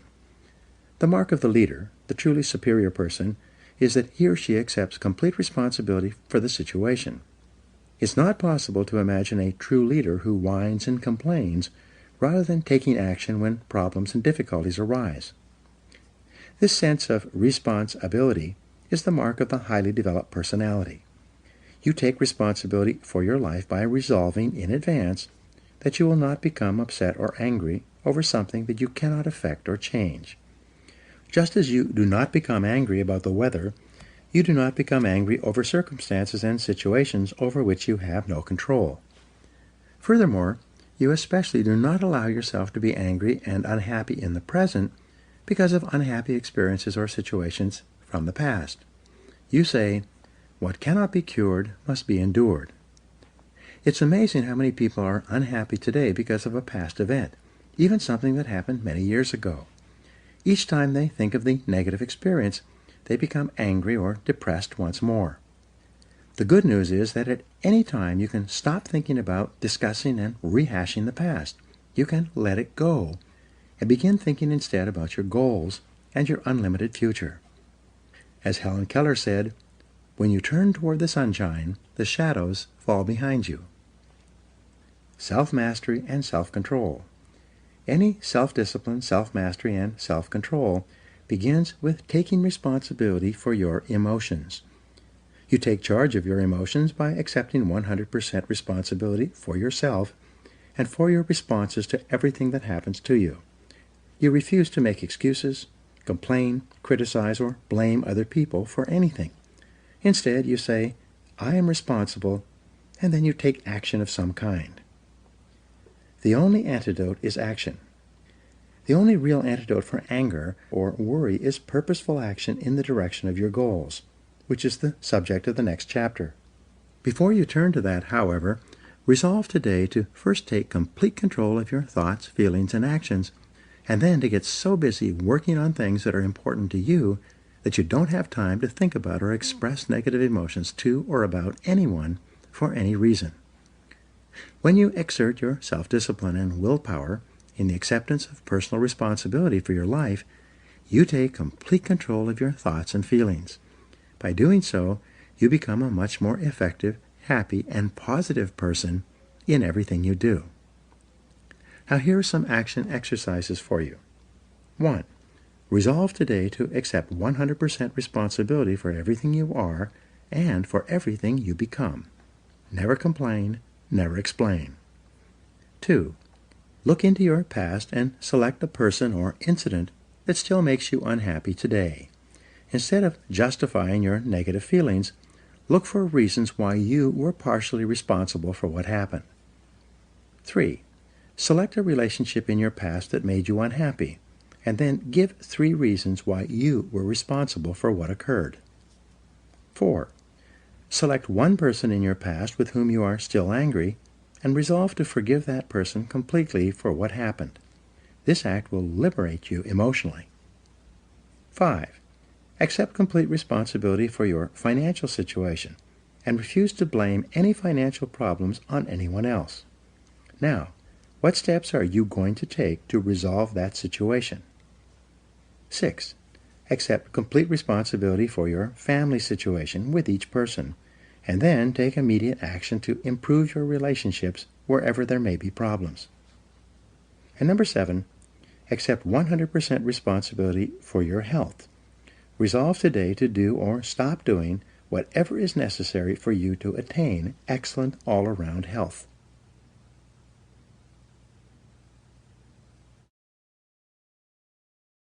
Chapter 4. Self-Discipline and Goals. Jim Rohn said, Discipline is the bridge between goals and accomplishment. Your ability to discipline yourself to set clear goals for yourself and then to work toward them every day will do more to guarantee your success than any other single factor. You need to have goals to accomplish worthwhile things in life. You've probably heard it said that you can't hit a target that you can't see. If you don't know where you're going, any road will get you there. And as Wayne Gretzky said, you miss every shot you don't take. The very act of taking the time to decide what you really want in each area of your life can change your life completely. The 3% factor. It seems that only 3% of adults have written goals and plans, and this 3% earn more than all of the other 97% put together. Why is this? The simplest answer is that if you have a clear goal and a plan to achieve it, you therefore have a track to run on every single day. Instead of being sidetracked by distractions and diversions, getting lost or going astray, more and more of your time is focused in a straight line, from where you are to where you want to go. This is why people with goals accomplish so much more than people without them. The tragedy is that most people think that they already have goals, but what they really have are hopes and wishes. However, hope is not a strategy for success, and a wish has been defined as a goal with no energy behind it. Goals that are not written down and developed into plans are like bullets without powder in the cartridge. People with unwritten goals go through life shooting blanks. Because they think they already have goals, they never engage in the hard, disciplined effort of goal setting. And this is the master skill of success. Multiply your chances of success. In 2006, USA Today reported a study in which researchers selected a large number of people who had made New Year's resolutions. They then divided these people into two categories: those who had set New Year's resolutions and written them down, and those who had set New Year's resolutions but had not written them down. 12 months later, they followed up on the respondents in this study, and what they found was astonishing. Of the people who had set New Year's resolutions but had not written them down, only 4% had actually followed through on their resolutions. But among the group who had written down their New Year's resolutions, an exercise requiring only a couple of minutes, 44% had followed through on them. This is a difference of more than 1,100% in success, and it was achieved by the simple act of crystallizing the resolutions on paper. The discipline of writing. In my experience working with several million people over the past 25 years, the disciplined act of writing out goals, making plans for accomplishing them, and then working on those goals daily increases the likelihood of achieving your goals by 10 times or 1,000%. This doesn't mean that writing out your goals guarantees success, but rather only that it increases the probability of success by 10 times. These are very good odds to have working in your favor, especially when there is no cost or risk involved in putting pen to paper. Just a little time. Writing is called a psychoneuromotor activity. The act of writing forces you to think and concentrate. It forces you to choose what is more important to you and your future. As a result, when you write down a goal, you impress it into your subconscious mind, which then goes to work 24 hours a day to bring your goal to reality. Sometimes I tell my seminar audiences, only 3% of adults have written goals, and everyone else works for those people. In life, you either work to achieve your own goals or you work to achieve the goals of someone else. Which is it going to be? Success versus failure mechanisms. Your brain has both a success mechanism and a failure mechanism.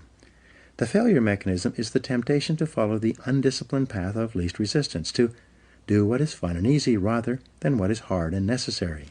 Your failure mechanism operates automatically throughout your life, which is the major reason why most people fail to fulfill their individual potentials. While your failure mechanism functions automatically, your success mechanism is triggered by a goal. When you decide on a goal, you override your failure mechanism and can help you change the direction of your life. You go from being a ship without a rudder, drifting with the tide, to being a ship with a rudder, a compass, and a clear destination, sailing in a straight direction toward your goal. The power of goals. A client of mine recently told me an interesting story. He said that he had attended one of my seminars in 1994 where I spoke about the importance of writing down goals and making plans for accomplishing them. At that time, he was 35 years old, selling cars for a dealership in Nashville and earning about $50,000 a year. He told me that that day changed his life. He began writing out his goals and plans and working on them daily. 12 years later, he was earning more than $1 million a year and was the president of a fast-growing company that sells services to some of the biggest companies in the country. He told me that he could not imagine what his life would have been like if he had not taken out a piece of paper and written down the goals he wanted to achieve in the years ahead. Take control of your life.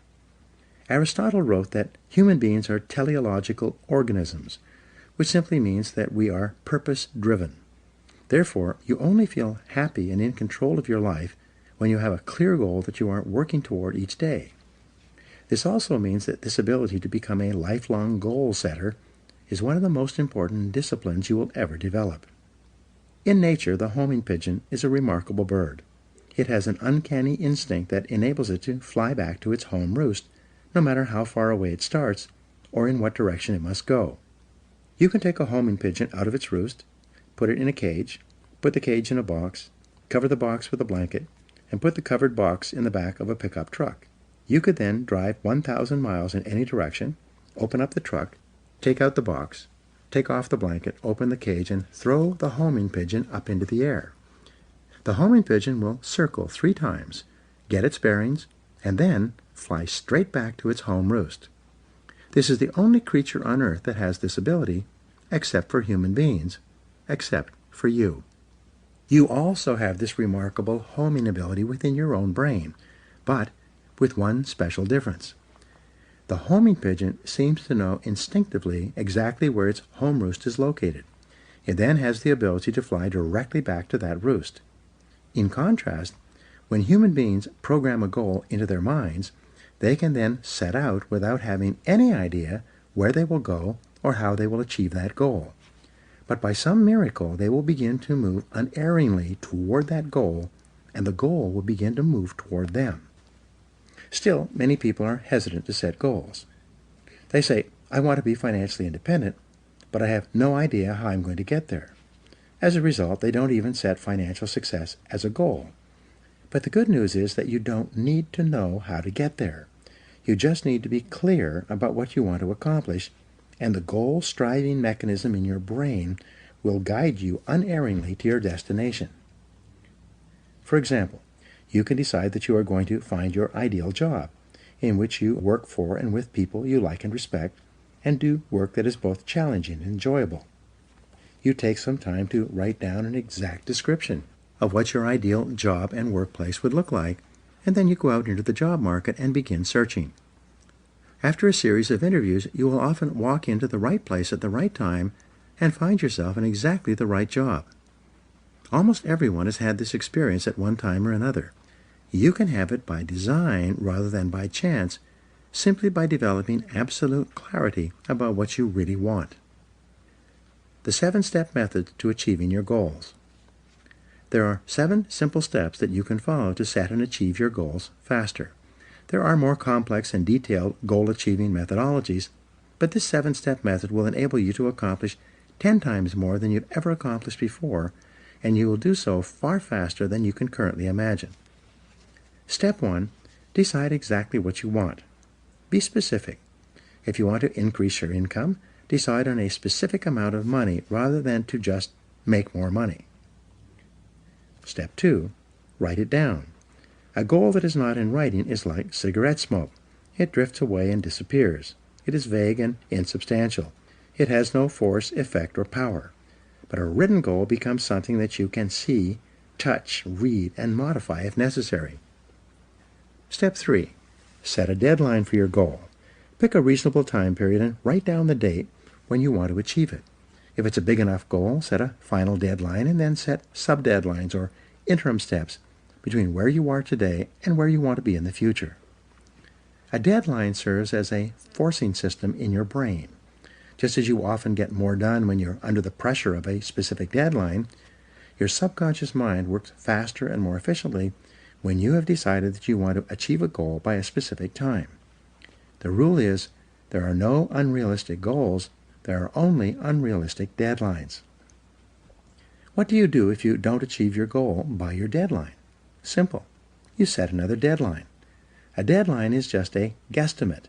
Sometimes you will achieve your goal before the deadline, sometimes at the deadlines, and sometimes after the deadline.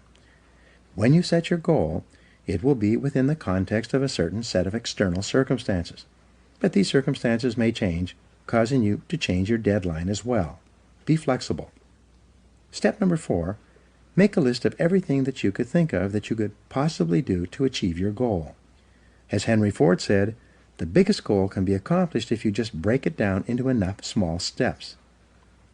Make a list of the obstacles and difficulties that you will have to overcome, both external and internal, in order to achieve your goal. Make a list of the additional knowledge and skills that you will require in order to achieve your goal. Make a list of the people whose cooperation and support you will require to achieve your goal. Make a list of everything that you can think of that you will have to do, and then add to this list as new tasks and responsibilities occur to you. Keep writing until your list is complete. Step 5. Organize your list by both sequence and priority. A list of activities organized by sequence requires that you decide what you need to do first, what you need to do second, and what you need to do later on. In addition, a list organized by priority enables you to determine what is more important and what is less important. Sometimes sequence and priority are the same, but often they are not. For example, if you want to start a particular kind of business, the first item in order of sequence might be for you to purchase a book or enroll in a course on that business. But what is most important is your ability to develop a business plan based on complete market research that you can use to gather the resources you need and actually start the business you have in mind. Step 6. Take action on your plan immediately. Take the first step, and then the second step, and the third step. Get going, get busy, move quickly, don't delay. Remember, procrastination is not only the thief of time, it's the thief of life. The difference between success and failures in life is simply that winners take the first step. They are action-oriented. As they said in Star Trek, they go boldly where no man has ever gone before. Winners are willing to take action with no guarantees of success. Though they're willing to face failure and disappointment, they're always willing to take action as well. Step 7. Do something every day that moves you in the direction of your major goal. This is the key step that will guarantee your success. Do something 7 days a week, 365 days a year. Do anything that moves you at least one step closer to the goal that is most important to you at that time. When you do something every day that moves you in the direction of your goal, you develop momentum. This momentum, this sense of forward motion, motivates, inspires, and energizes you. As you develop momentum, you'll find it increasingly easy to take more steps towards your goal. In no time at all, you will have developed the discipline of setting and achieving your goals. It will soon become easy and automatic. You will soon develop the habit and the discipline of working toward your goals all the time. The 10-goal exercise. This is one of the most powerful goal-achieving methods I have ever discovered. I teach it all over the world, and I practice it myself almost every day. Here's how it works. Take out a clean sheet of paper. At the top of the page, write the word goals and today's date. Then, discipline yourself to write down 10 goals that you'd like to accomplish in the next 12 months. Write down financial, family goals, and fitness goals, as well as goals for personal possessions like a house or a car. Don't worry for the moment about how you're going to achieve these goals. Just write them down as quickly as you can.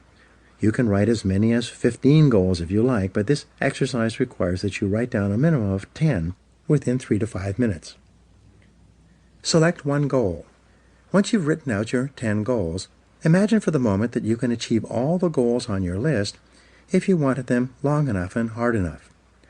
Also imagine that you have a magic wand that you can wave that will enable you to achieve any one goal on your list within 24 hours. If you could achieve any one goal on your list within 24 hours, which one would have the greatest positive impact on your life right now? Which one goal would change or improve your life more than anything else? Which one goal, if you were to achieve it, would help you to achieve more of your other goals than anything else? Whatever your answer to this question, put a circle around this goal and then write it at the top of a clean sheet of paper. This goal then becomes your major, definite purpose. It becomes your focal point and the organizing principle of your future activities. Make a plan. Once you've written out this goal clearly and specifically and made it measurable, set a deadline on your goal. Your subconscious mind needs a deadline so that it can focus and concentrate all your mental powers on goal attainment. Make a list of everything that you could think of that you could do to achieve your goal. Organize this list by sequence and priority. Select the most important or logical next step in your plan and take action on it immediately. Take the first step. Do something. Do anything. Resolve to work on this goal every single day until it's achieved. From this moment forward, as far as you are concerned, failure is not an option. Once you've decided that this one goal can have the greatest positive impact on your life, and you've set it as your major definite purpose, resolve that you will work toward this goal as hard as you can, as long as you can, and that you will never give up until it's achieved. This decision alone can change your life. Use mindstorming to get started. Here's another technique that you can use to dramatically increase the likelihood that you will achieve your most important goal. This is the most powerful creative thinking technique I've ever seen. More people have become wealthy using this method than any other way. Take another clean sheet of paper. Write out your major definite purpose, your number one goal, at the top of the page in the form of a question. Then, discipline yourself to write a minimum of 20 answers to the question. For example, if your goal is to earn a certain amount of money by a certain date, you would write the question, how can I earn this amount of money by this specific date? You then discipline yourself to generate 20 answers to your question. This exercise of mindstorming will activate your mind, unleash your creativity, and give you ideas that you may have never thought of before. The first 3 to 5 answers will be easy. The next 5 will be difficult, and the last 10 answers will be harder than you can imagine, at least the first time you do this exercise. Nonetheless, you must exert your discipline and willpower to persist until you have written down at least 20 answers. Once you've generated 20 answers, look over your list and select one of those answers to take action on immediately. It seems that when you take action on a single idea on your list, it triggers more ideas and motivates you to take action on even more of these answers. The great law of cause and effect. The most important application of the law of cause and effect is that thoughts are causes and conditions are effects. Your thoughts create the conditions of your life. When you change your thinking, you change your life. Your outer world becomes a mirror image reflection of your inner world. Perhaps the greatest discovery in the history of thought is that you become what you think about most of the time. Moreover, the teacher John Boyle said, whatever you can think about on a continuing basis, you can have. Napoleon Hill, author of the success classic Think and Grow Rich, which was first published in 1939 and is still selling today, said, whatever the mind of man can conceive and believe, it can achieve. When you think about your goal continually and work on it every day, more and more of your mental resources will be concentrated on moving you toward that goal and moving your goal toward you. The discipline of daily goal setting will make you a powerful, purposeful, and irresistible person. You'll develop self-esteem, self-confidence, and self-respect. As you feel yourself moving toward your goals faster and faster, you will ultimately become unstoppable. In the next chapter, I'll explain how the use of self-discipline to develop personal excellence is the most powerful step you can take to achieve all your material and emotional goals. Now here are some action exercises for you. 1. Resolve today to switch on your success mechanism and unlock your goal-achieving mechanism by deciding exactly what you really want in life. 2. Make a list of 10 goals that you want to achieve in the foreseeable future. Write them down in the present tense as if you had already achieved them. 3. Select the one goal that could have the greatest positive impact on your life if you were to achieve it, and write it down at the top of another piece of paper. 4. Make a list of everything that you could do to achieve this goal, organize it by sequence and priority, and then take action on it immediately. Number 5. Practice mindstorming by writing out 20 ideas that could help you to achieve your most important goal, and then take action on at least one of these ideas. 6. Resolve to do something every day, 7 days a week, to achieve your most important goal until you are successful. And number 7, continually remind yourself that failure is not an option. No matter what, resolve to persist until you succeed.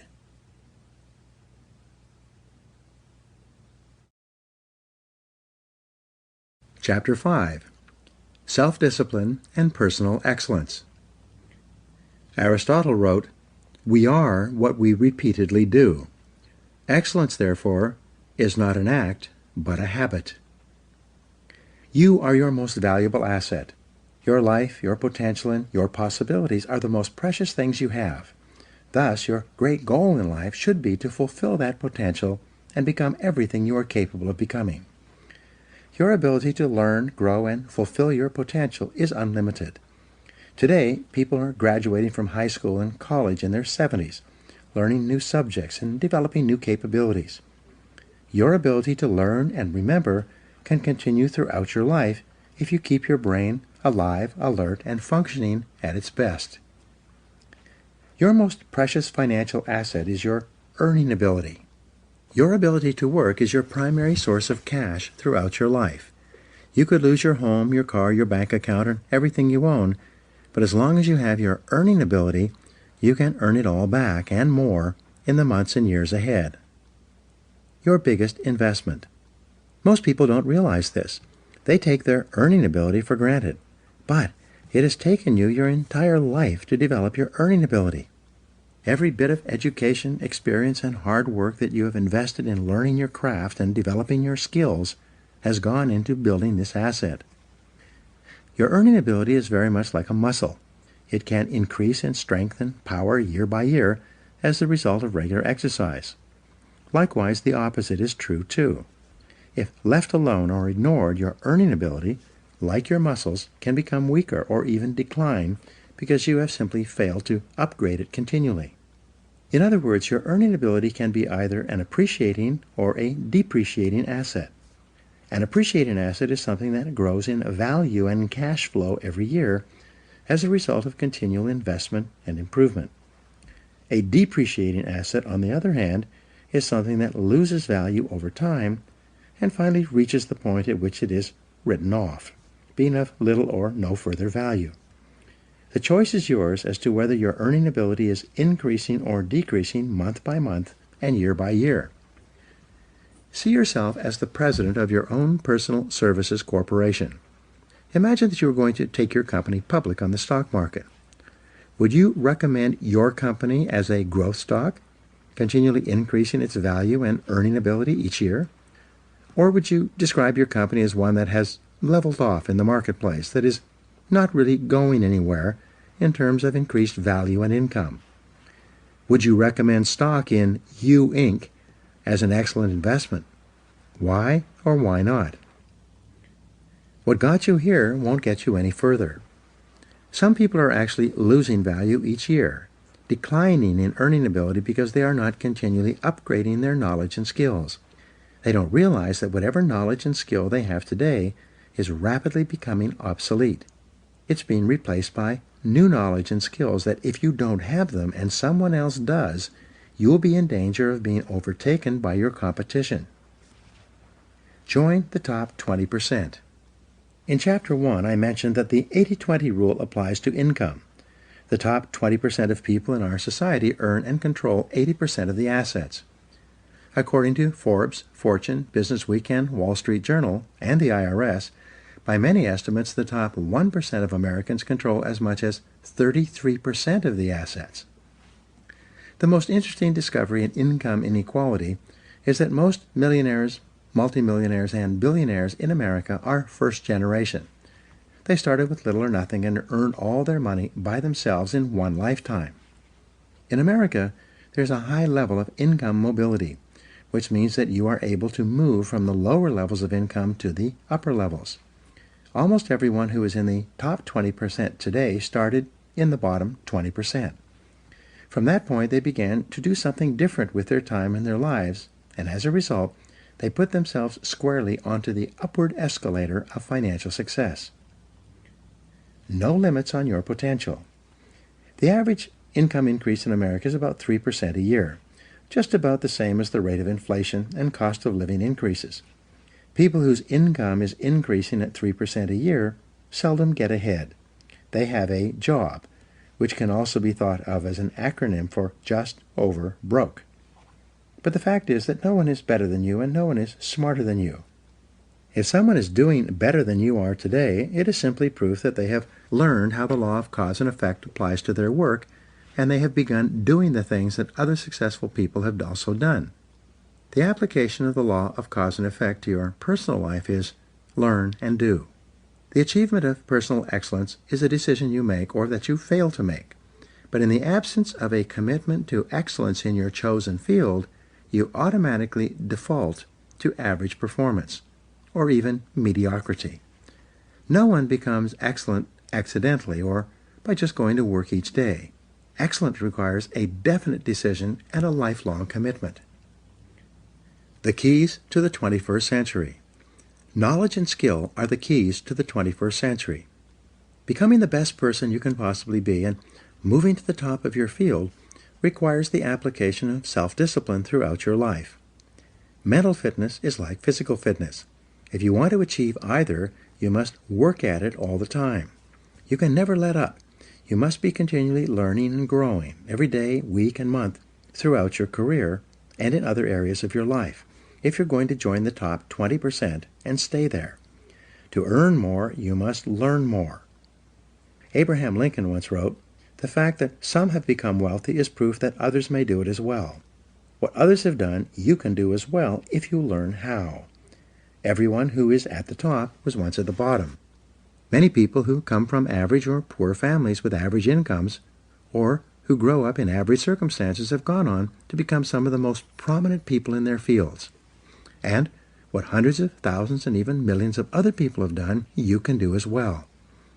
The philosopher Bertrand Russell once wrote, "The very best proof that something can be done is that someone else has already done it." Ordinary into extraordinary. Very often you see people who don't seem to be as intelligent or as talented as you are, who are nonetheless accomplishing remarkable things with their lives. There's nothing that will make you angrier than to see someone who seems to be dumber than you, who is doing better than you. How can this be? The answer is simple. At a certain point in their lives, they realized that the key to success was personal and professional growth. It was a dedication to lifelong learning that made them successful. The good news is that almost every important skill is learnable. Every business skill is learnable. Everyone who is proficient in any area of business was at one time completely ignorant in that area. Every sales skill is learnable. Every top salesperson was once a beginning salesperson and unable to make a call or close a sale. All money-making skills are learnable as well. Almost every wealthy person was once poor. You can learn anything you need to learn to achieve any goal you can set for yourself. Make a decision.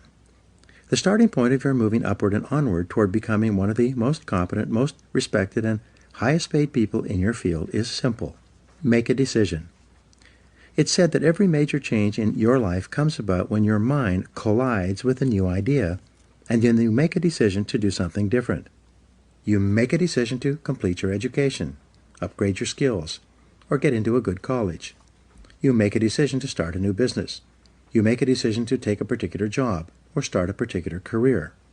You make a decision to invest your money in a particular way. And especially, you make a decision to be the best in your field. Many people say that they would like to be happy, healthy, thin, and rich. But, as discussed in Chapter 4, wishing and hoping is not enough. You have to make a firm, unequivocal decision that you are going to pay any price and go any distance in order to achieve the goals you have set for yourself. You have to make that decision and then burn your mental bridges behind you. From that moment on, you resolve to continue working on yourself and your craft until you reach the top 20% or beyond. Follow the leaders, not the followers. When you decide to be one of the best people in your field, look around you and identify the people who are already at the top. What characteristics do they have in common? How do they plan and organize their days? How do they dress? How do they walk, talk, and behave with other people? What books do they read? How do they spend their spare time? Who do they associate with? What courses have they taken?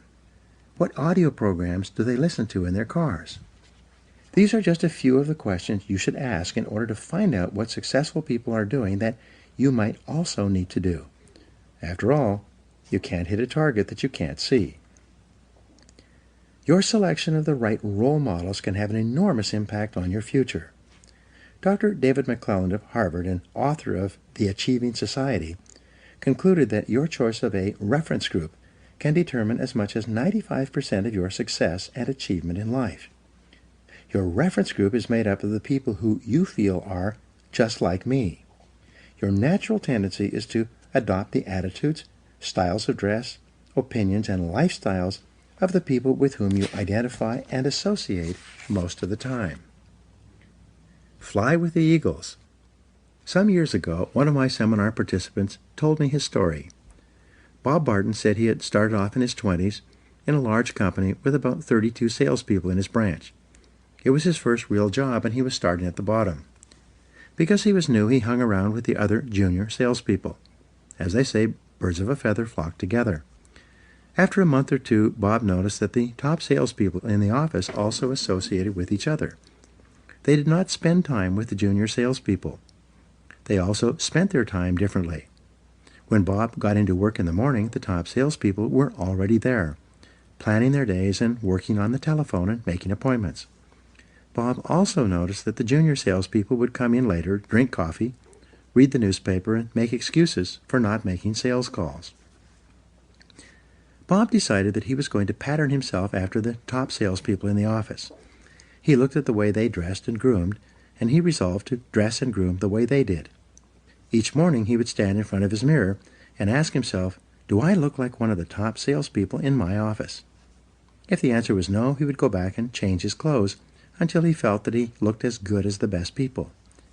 He began to come into the office and organize his day before 8:30 a.m. so that he was ready to make calls as soon as his customers were available to see him.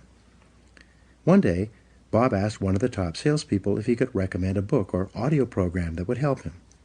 It turns out that top people are always willing to help other people improve. When he got the recommendation, Bob immediately went out and got the book and sent away for the audio program. He read the book and listened to the program, and then reported back to the top salesman. The top salesman gave him some more advice on things to read and listen to, all of which Bob followed. Bob asked another salesperson how he planned his day, and that salesperson showed him his time management system. So Bob began to plan and organize his day the way the top salespeople did it. By using these top salespeople as his role models and emulating them whenever possible, Bob started to make more appointments, see more prospects, and make more sales. Within 6 months, he was one of the top salespeople in the office as well. By that time, the top salespeople had invited him for coffee and lunch, and he became one of them rather than one of the junior people. The next year, Bob went to the National Sales Conference, where he met a lot of the top people from around the country. He deliberately sought them out and asked for their advice. What books would they suggest? What audio programs would they recommend? What seminars had they attended? What strategies did they find that were the most effective in building their sales business? Bob did something that very few people do. When he received advice, he followed it. He immediately took action on the advice and then reported back to the people who had given it to him. Within 4 years, Bob became one of the top salespeople in the country. His friends and associates were the other top salespeople in his branch and in the other branches. His income had increased several times. He wore beautiful clothes, drove a new car, lived in a lovely home, and had a wonderful wife. And he said that it all came about as a result of asking top salespeople for their input and then following that input and applying it to his sales activities. But here's the kicker. Over and over, the top people, the ones who had been winning the sales awards year after year, told Bob the same thing. He was the first person who had ever come up to them and asked them for advice. No one else had ever sought them out and asked them why they were so successful. The answers have all been found. Here's a great discovery. All the answers have been found. All the routes to success have been discovered. Everything you need to learn to move to the top of your field has already been learned by hundreds and even thousands of other people. And if you ask them for advice, they will give it to you. Successful people will have their phone calls held, cancel other appointments, and put their work aside to help other people to be successful. But you must ask, and then you must follow their advice once they give it to you. If you can't ask them directly, read their books and attend their talks and seminars. Listen to audio programs created by successful people. Sometimes you can send them emails and ask for advice. Learn from the best. Set high income as a goal. If your goal is to be in the top 20% of moneymakers in your field, the first thing you need to do is to find out what the people in the top 20% are earning today. This information is available. Just ask around. Check industry statistics. Go on to Google. You can find this information if you look for it. Once you know the income target at which you are aiming, write it down as your goal. Make a plan to achieve this level of income and work on it every day. Never stop until you reach it. The secret to high income in business and sales is quite simple. Learn and do. Like jacking up a car, you improve one notch at a time. Each time you learn and practice a new skill, you ratchet up your earning ability, and it locks in. As long as you keep increasing your earning ability, you keep ratcheting up to a higher level from which you seldom decline. Use the 3% formula to invest in yourself. To guarantee your lifelong success, make a decision today to invest 3% of your income back into yourself. This seems to be the magic number for lifelong learning. According to the American Society for Training and Development, this is the percentage that the most profitable 20% of companies in every industry invest in the training and development of their staff. Decide today to invest 3% of your income into yourself in order to make yourself an appreciating asset, to continually increase your earning ability. If your annual income goal is $50,000, resolve to invest 3% of that amount, or $1,500, back into yourself each year to maintain and upgrade your knowledge and skills. If your income goal is $100,000, resolve to invest $3,000 per year back into yourself to assure that you reach that level of income. The payoff is extraordinary. I was giving a seminar in Detroit a couple of years ago when a young man about 30 years old came up to me at the break. He told me that he had first come to my seminar and heard my 3% rule about 10 years ago. At that time, he had dropped out of college, was living at home, driving an old car, and earning about $20,000 a year as an office-to-office salesman. He decided after the seminar that he was going to apply the 3% rule to himself, and he did so immediately. He calculated 3% of his income of $20,000 would be $600. He began to buy sales books and read them every day. He invested in 2 audio learning programs on sales and time management. He took 1 sales seminar. He invested the entire $600 in himself in learning to become better. That year his income went from $20,000 to $30,000, an increase of 50%. He said he could trace the increase with great accuracy to the things he had learned and applied from the books he had read and the audio programs he had listened to. So the following year he invested 3% of $30,000, a total of $900 back into himself. That year his income jumped from $30,000 to $50,000. He began to think, if my income goes up at 50% per year by investing 3% back into myself, what would happen if I invested 5%? The next year, he invested 5% of his income, $2,500, into his learning program. He took more seminars, traveled cross-country to a conference, bought more audio and video learning programs, and even hired a part-time coach. And that year, his income doubled to $100,000. After that, Like playing Texas Hold'em, he decided to go all in and raised his investment into himself to 10% per year. He told me that he'd been doing this ever since. I asked him, how has investing 10% of your income back into yourself affected your income? He smiled and said, I passed $1 million in personal income last year, and I still invest 10% of my income in myself every single year. I said, wow, that's a lot of money. How do you manage to spend that much money on personal development? He said, it's hard. I have to start spending money on myself in January in order to invest it all by the end of the year. I have an image coach, a sales coach, and a speaking coach. I have a large library in my home with every book, audio program, and video program on sales and personal success I can find. I attend conferences both nationally and internationally in my field, and my income keeps going up every year. There are 3 simple steps to become the best. Becoming one of the top people in your field requires discipline and application more than anything else. There are 3 simple steps that you can follow to become the very best in your field. 1. Read 60 minutes in your field each day. Turn off the television and the radio. Put aside the newspaper and read material about your field for 1 hour each day before you start working. 2. Listen to educational audio programs in your car. Start them and stop them as you listen so that you can reflect on what you have just heard and think about how you can apply the ideas to your work. 3. Attend courses and seminars in your field regularly. Seek them out. Take online courses in the convenience of your own home, courses that enable you to upgrade your skills and give you important ideas that you can use to be even more successful. The power of compound learning, like compound interest, is quite amazing. The more you learn, the more you can learn. The more you learn, the better your brain functions, and the smarter you get. Your memory and retention rate improves.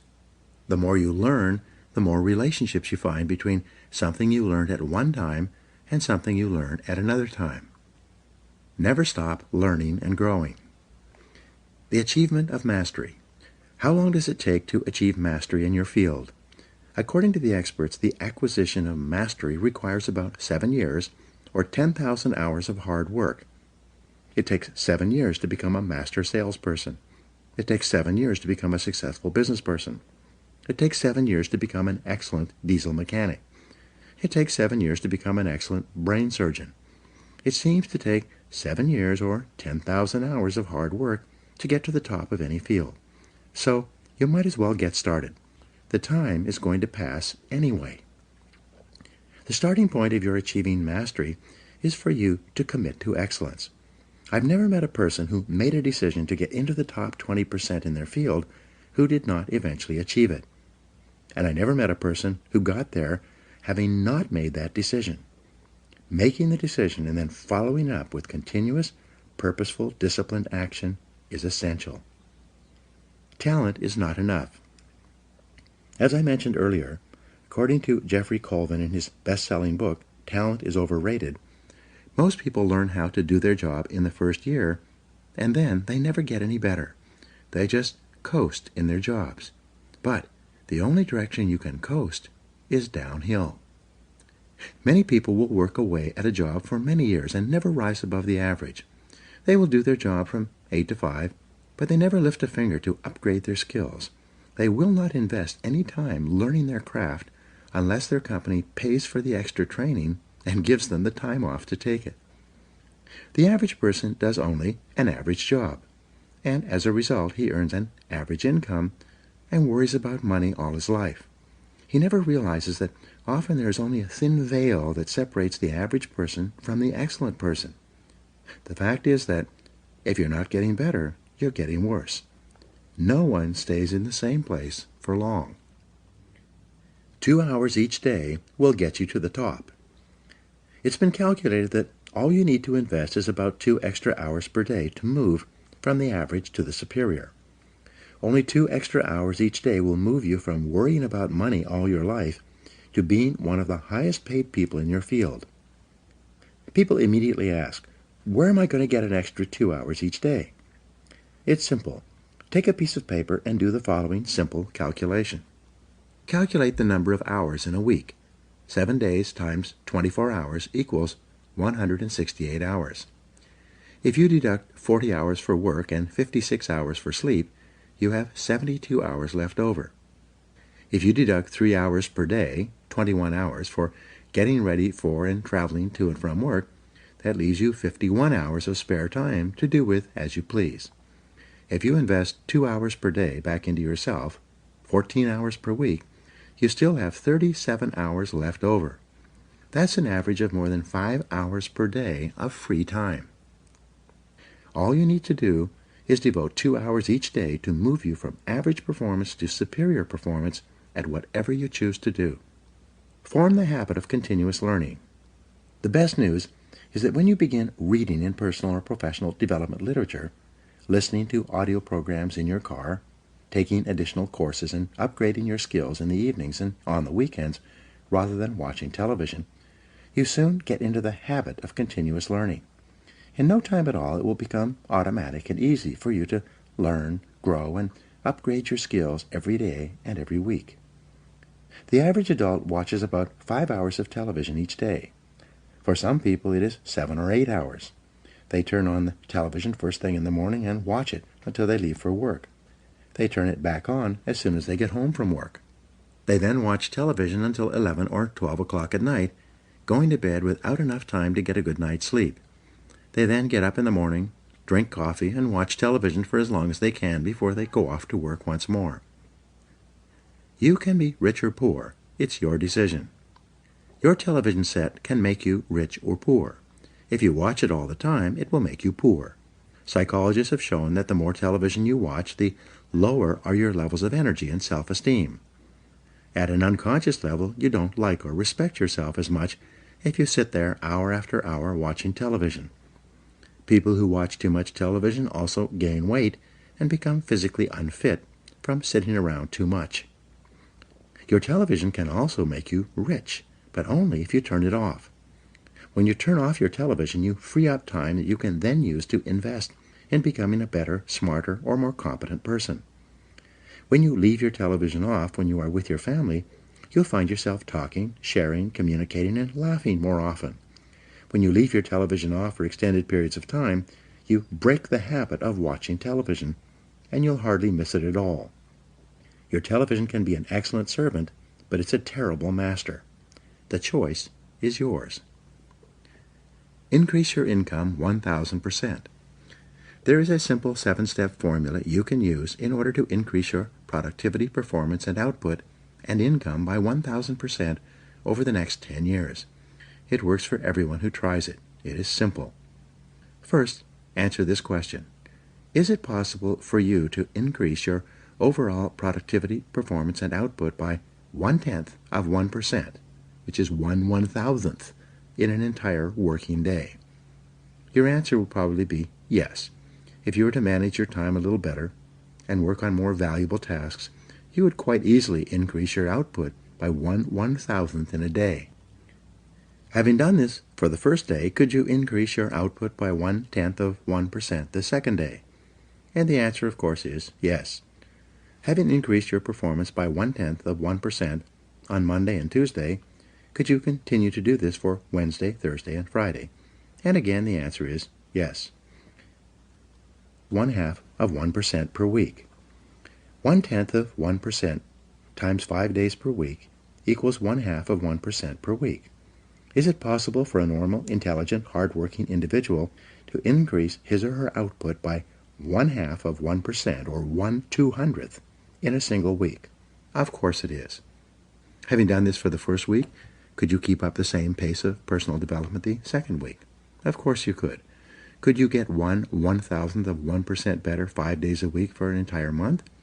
If you could, this means that you would be 0.1% better per week, multiplied times 4, or 2% more productive in an entire month.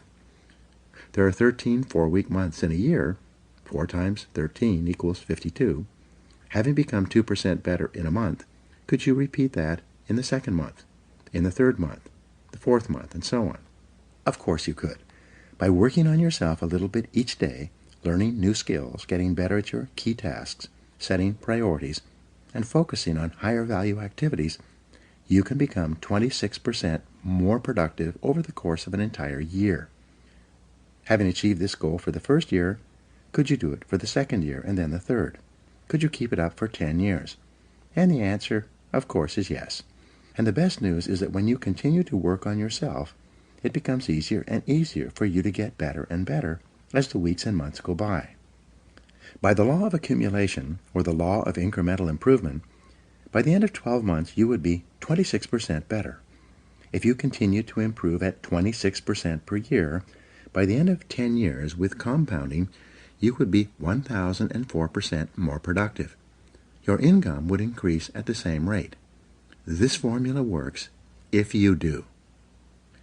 There are 7 steps in the 1,000% formula. Step 1.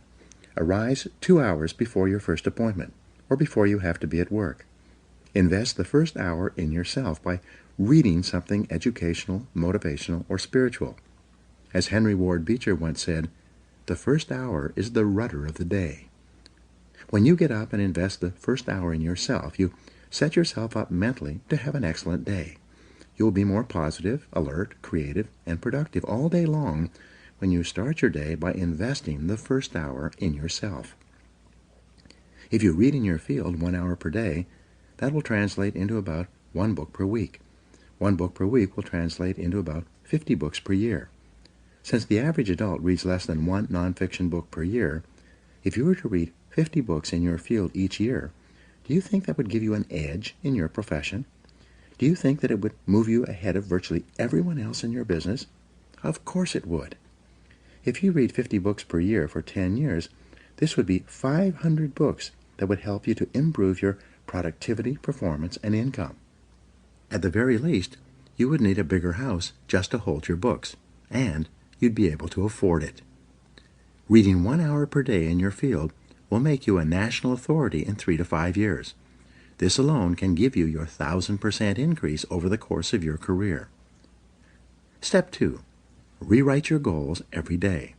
Get a spiral notebook and rewrite your major goals in the present tense every morning before you start out, without looking back at what you wrote the previous day. This writing and rewriting is the process of programming instructions into the guidance mechanism of your mind. When you rewrite your 10 goals each morning, you will continually see and think of opportunities to achieve those goals all day long. You will become more focused, channeled, and directed. You'll be more purposeful and determined, and you will achieve your goals much faster than if they were merely wishes floating around in the back of your mind. Writing and rewriting your goals each day can give you your 1,000% increase in income over 10 years. Step 3. Plan every day in advance. Make a list and set priorities on your work before you start off. Your ability to set priorities and to choose the most important thing that you could be doing at every moment is the key to organizing your life and doubling your productivity. We'll talk in detail about time management techniques in Chapter 12. Working on your top priorities can increase your income by 1,000% over 10 years, and it is probably impossible to achieve without it. Step 4. Discipline yourself to concentrate single-mindedly on one thing.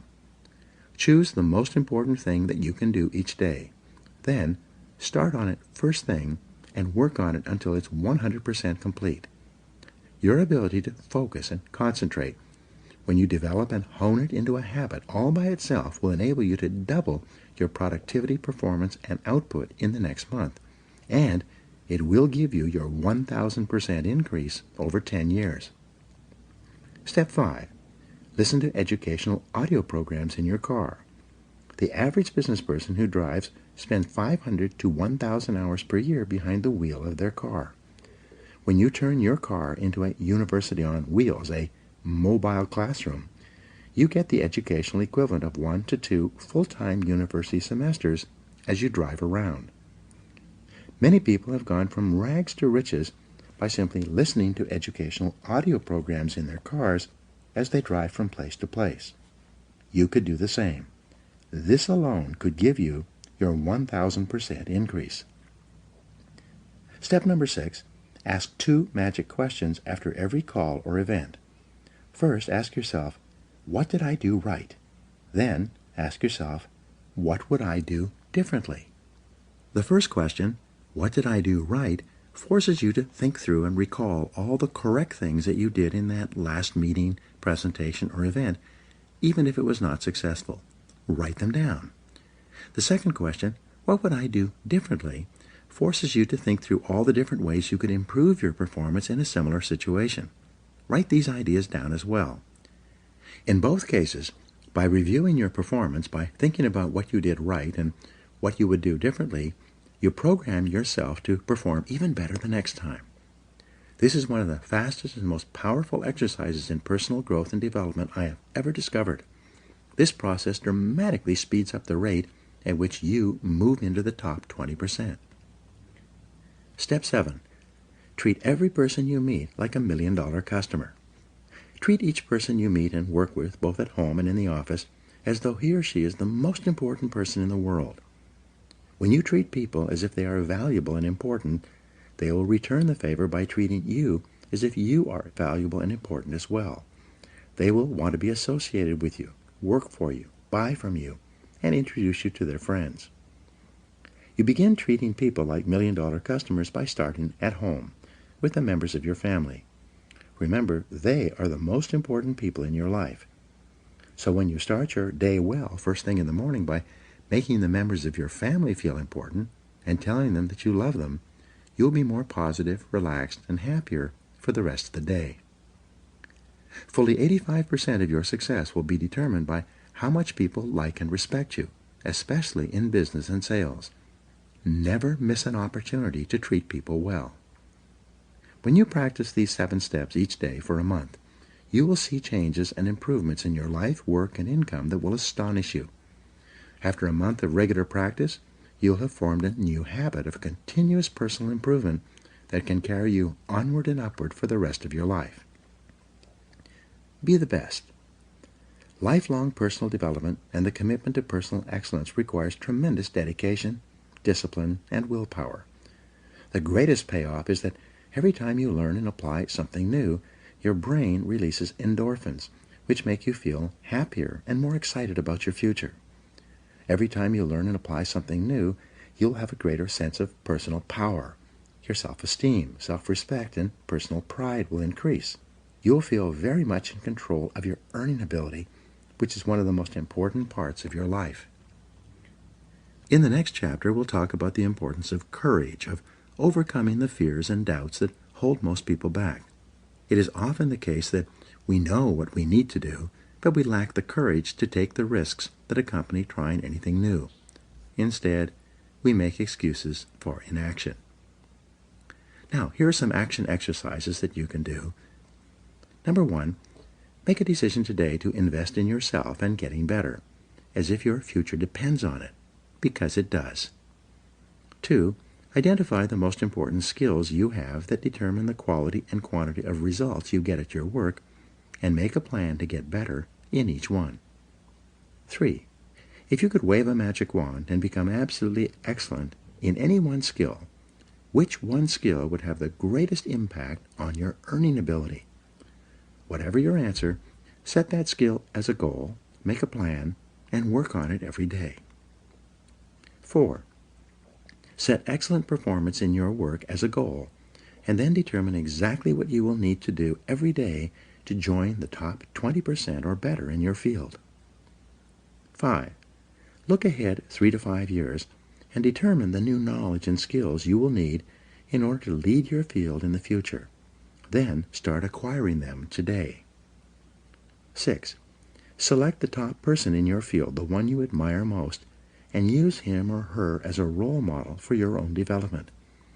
And 7, commit yourself today to lifelong learning, and never let a day go by without getting better in some area.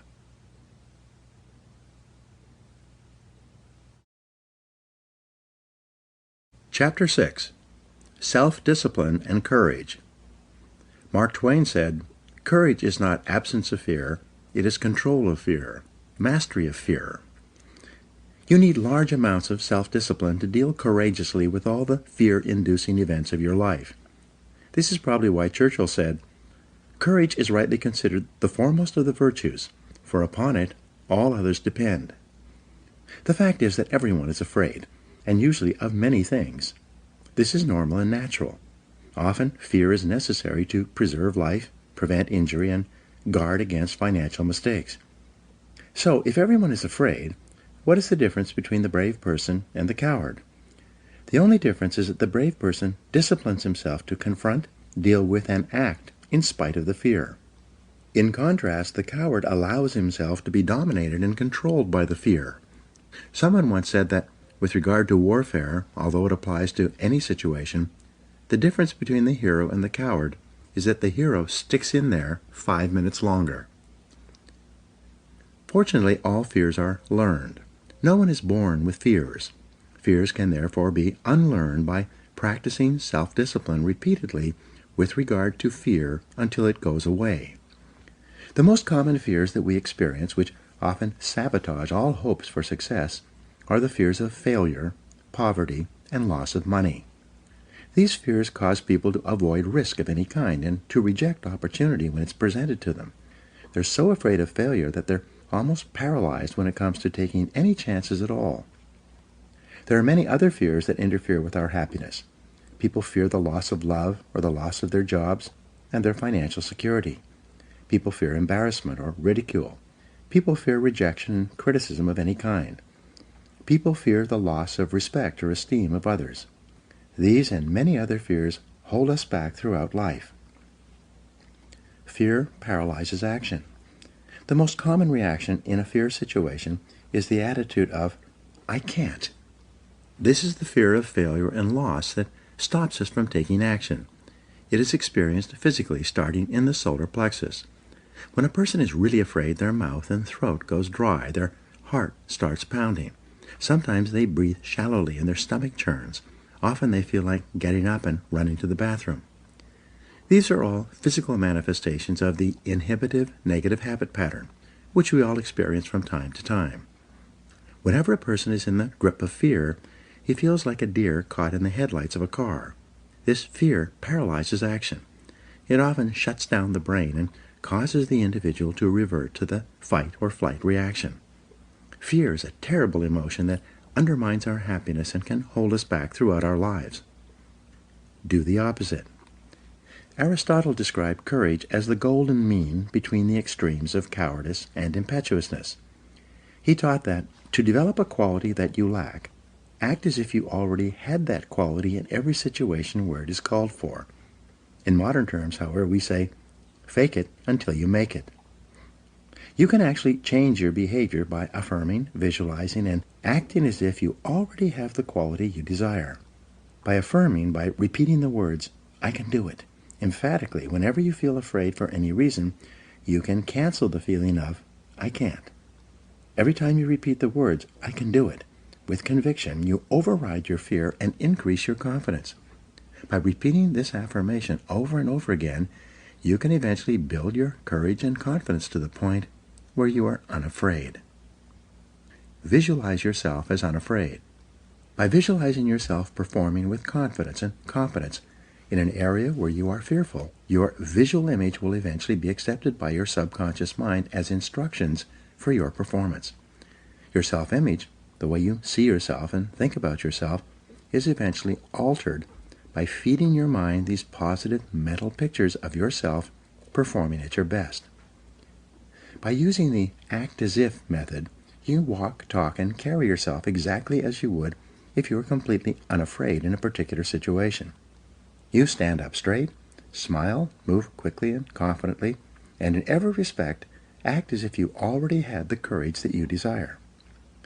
The law of reversibility says that if you feel a certain way, you will act in a manner consistent with that feeling. But if you act in a manner consistent with that feeling, even if you don't feel it, the law of reversibility will create the feeling that is consistent with your actions. This is one of the greatest breakthroughs in success psychology. You develop the courage you desire by disciplining yourself repeatedly to do the thing you fear until that fear eventually disappears. And it will. Blow away the fear. When I work with sales organizations, they often ask me how to help a salesperson break out of a sales slump, especially in a tough economy. I give them a simple formula that is guaranteed to work every single time. It is called the 100 call method. In practicing this method, I instruct the salesperson to go out and call on 100 prospects as fast as he can without caring at all whether or not he makes a sale. When the salesperson doesn't care if he makes a sale, his fear of rejection largely disappears. He stops caring if the prospect he is speaking to is interested or not interested. He has a single focus. It is to make 100 calls as fast as he possibly can. One sales organization I work with has a daily prize for the first salesperson who gets rejected 10 times each morning. At 8:30 a.m., all the salespeople sit down at their desks and start making calls to try to win the prize. By the time the contest is over, usually by 10 a.m., everyone's fears of rejection have been blown out of their systems. They're ready to call on prospects all day long, not caring at all about the reactions they get. Learn to speak on your feet. In 1923, Toastmasters International was formed. Its express purpose was to take people who were terrified of public speaking and help them to become confident and competent when speaking on their feet in front of an audience. According to the Book of Lists, 54% of adults rate the fear of public speaking ahead of the fear of death. But Toastmasters International had a solution. They created a system based on what psychologists call systematic desensitization. Once a week at a luncheon or dinner meeting, small groups of Toastmasters come together. Each person is required to stand up and give a short talk on a specific subject in front of a group of their peers. At the end of each talk, the speaker receives applause, positive input, and comments from the other members. At the end of the evening, each person is given a grade on their talk, even if it was only for 30 or 60 seconds. After 6 months of attending Toastmasters meetings, the individual will have stood on his feet and spoken 26 times, receiving positive applause and feedback each time.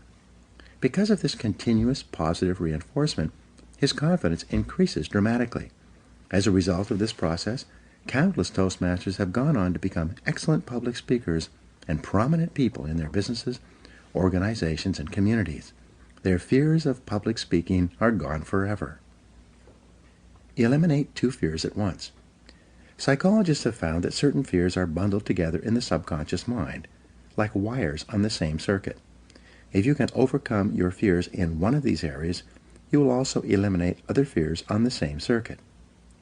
The fear of rejection, or call reluctance, seems to be bundled together with the fear of public speaking. When you discipline yourself to join Toastmasters or to take a Dale Carnegie course to learn to speak confidently on your feet, your fears of rejection largely disappear as well.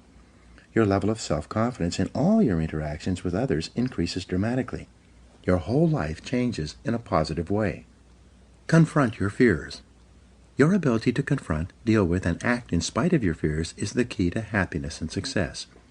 One of the best exercises you can practice is to identify a person or situation in your life of which you are afraid and resolve to deal with that fear situation immediately. Do not allow it to make you unhappy for another minute. Resolve to confront the situation or person and put the fear behind you. A woman in one of my seminars told me that her boss was a very negative person. He was constantly criticizing and berating her about her work, even though she was one of the highest-rated employees in the organization. He was making her life miserable. She didn't want to give up her job, but she was afraid of confronting him. She asked me what she should do. I gave her this advice, which I've subsequently given to many other people. The only reason that one person bullies another is because they feel they can get away with it. The only way to deal with a bully is to confront him. Bullies are actually cowards at heart, and they will flee from a confrontation. I told her to do this. The next time your boss criticizes you for any reason, turn to him and say, quite firmly, "I would appreciate it if you not talk to me like that ever again. It hurts my feelings and stops me from doing my job the way you want." I told her to look him straight in the eye after she had finished making this statement. Well, she had tremendous courage. Rather than putting up with this situation any longer, the next time her boss began to berate her, she squared off with him and said those words. She wrote to me and told me what had happened. Just as I had predicted, he stopped dead in his tracks. He immediately apologized and mumbled, and then quickly went back to his office. He never criticized her again. She told me that she could have ended his bad treatment of her many months before if she had only had the courage to confront him directly the first time it happened. As Eleanor Roosevelt said, "No one can make you feel inferior without your consent." Move toward the fear. When you identify a fear and discipline yourself to move toward it, it grows smaller and more manageable. What's more, as your fears grow smaller, your confidence grows larger. Soon, your fears lose their control over you. In contrast, when you back away from a fear-inducing situation or person, your fear grows larger and larger. Soon, it dominates your thinking and feeling, preoccupies you during the day, and often keeps you awake at night. Leaders have two types of courage. In leadership, the most common quality is that of vision. Leaders have a clear vision of where they want to take their organizations. Leaders also have a clear vision of where they want to be sometime in the future in their personal lives. The second most common quality of leaders is that of courage. Leaders have the courage to do whatever is necessary to fulfill their vision. They lead from the front and dare to go forward. There are two types of courage that you need. First, you need the courage to launch, to take action, to take a leap of faith. You need the courage to go all in, without any guarantee of success and with a high possibility of failure, at least in the short term. The major feeling that holds most people back is that, in spite of all their best intentions, they don't have the courage to take the first step. The second type of courage that you need is called courageous patience. This is the ability to hang in there and continue working and fighting after you've gone all in and before you have yet seen any results or rewards. Many people can muster up the courage to take action toward a new goal, but when they see no immediate result, they immediately lose heart and pull back to safety and security. They don't have staying power. Deal with the fear directly. The only way to deal with a fear is to address it head on. Remind yourself that denial is not a river in Egypt. The natural tendency of many people is to deny that they have a problem caused by a fear of some kind. They're afraid of confronting it. In turn, it becomes a major source of stress, unhappiness, and psychosomatic illness. Be willing to deal with the situation or person directly. As Shakespeare said, "Take arms against a sea of troubles, and in so doing, end them." The companion of fear is worry. Like twin sisters, fear and worry go around together. Mark Twain once wrote, "I have worried about a lot of things in life, and most of them never happened." It's been estimated that 99% of the things that you worry about never happen. And most of the things that do happen so quickly that you didn't have time to worry about them in the first place. The disaster report. Whenever you're worried about something, fill out a disaster report on the situation. This will destroy your fear and worry almost instantly. This is often called the worry buster. The disaster report has 4 parts. First, define the worry situation clearly. What exactly are you worried about? Very often, when you take the time to be completely clear about the worry situation, a way to resolve that situation becomes immediately evident. Second, identify the worst possible thing that could happen if this worry situation were to take place. Would you lose your job? Would you lose your relationship? Would you lose your money? What's the worst thing that could possibly happen? Be clear about this. In many cases, you will see that should the worst occur, it would not ruin you. It might be inconvenient or uncomfortable, but you would eventually recover. You will find that it's probably not worth all the worry that you are devoting to it. The third step in the disaster report is to resolve to accept the worst possible outcome, should it occur. Say to yourself, well, if that happens, it won't kill me. I'll find a way to get along. Most of the stress of worry comes from denial, from not being willing to face the worst possible thing that could happen. But once you resolve to accept the worst, should it occur, all the worry and stress seems to disappear. Fourth, begin immediately to improve on the worst. Take every step that you possibly can to make sure that the worst possible outcome does not occur. Take action immediately. Do something. Get on with it. Act quickly. Get so busy making sure that the worst thing does not happen that you have no time to worry. The real antidote. In the final analysis, the only real cure for fear or worry is disciplined, purposeful action in the direction of your goals. Get so busy working on your goals or the solutions to your problems that you have no time to be afraid or to worry about anything. When you practice the self-discipline of courage and force yourself to face any fear-inducing situation in your life, your self-esteem goes up, your self-respect increases, and your sense of personal power grows. You eventually reach the point in life where you're not afraid of anything. Once you've developed the courage to step out in faith, you must then develop the self-discipline of persistence, which we'll talk about in the next chapter. Now, here are 7 action exercises for you. 1. Identify your 3 biggest fears in life right now. What are they? 2. Determine what you would do in each of these situations if you were guaranteed of complete success. What actions would you take? 3. What have you always wanted to do but been afraid to attempt? What would you do differently if you were guaranteed of success? 4. In what 3 areas of life and work do you most experience the fears of failure and loss? What steps could you take immediately to confront and eliminate those fears? 5. In what 3 areas of life do you most experience the fears of criticism, rejection, or embarrassment? How could you confront these fears and overcome them? 6. What one great goal would you set for yourself if you knew you could not fail? And 7. What would you do differently in life if you had $20 million in the bank, but only 10 years left to live?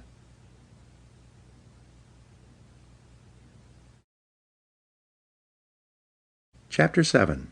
Self-Discipline and Persistence. Benjamin Disraeli wrote, "Beware of endeavoring to become a great man in a hurry. One such attempt in 10,000 may succeed. These are fearful odds." Persistence is self-discipline in action.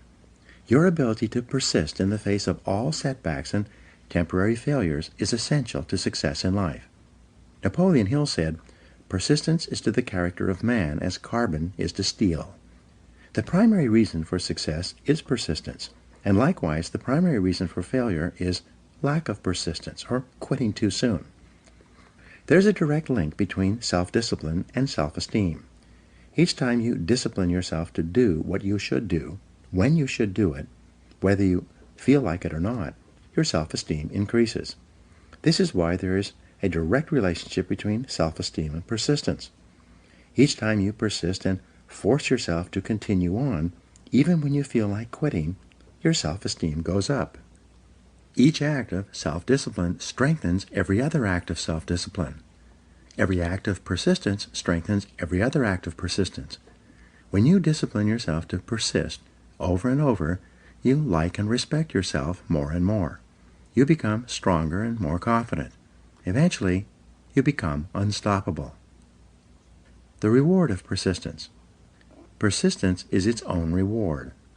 Every time you force yourself to persist on a task, whether it is large or small, you feel happier and better about yourself.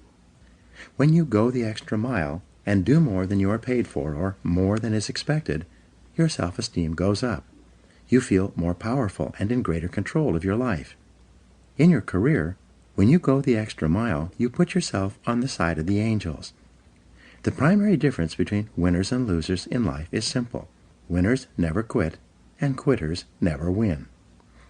You can increase your ability to persist by talking to yourself positively. Say these words, "I am unstoppable." Before you begin any major undertaking, pre-program yourself by telling yourself, "I never give up." Before you can achieve anything worthwhile in life, you have to pass the persistence test. This is usually a snap quiz, sprung on you unexpectedly with no warning. You suddenly face a major setback, problem, temporary failure, or even a complete disaster. When this happens, remind yourself that this is the testing time. This is when you demonstrate what you are really made of. This is when you show yourself and others the strength of your character and your true determination to succeed. Your ability to respond. Your ability to respond effectively to setbacks, your level of response ability, is the measure of your readiness to succeed. When you experience a major setback or problem, you will feel temporarily stunned. This feeling is very much like a punch in the emotional solar plexus. You'll be stopped for a few seconds or a few minutes.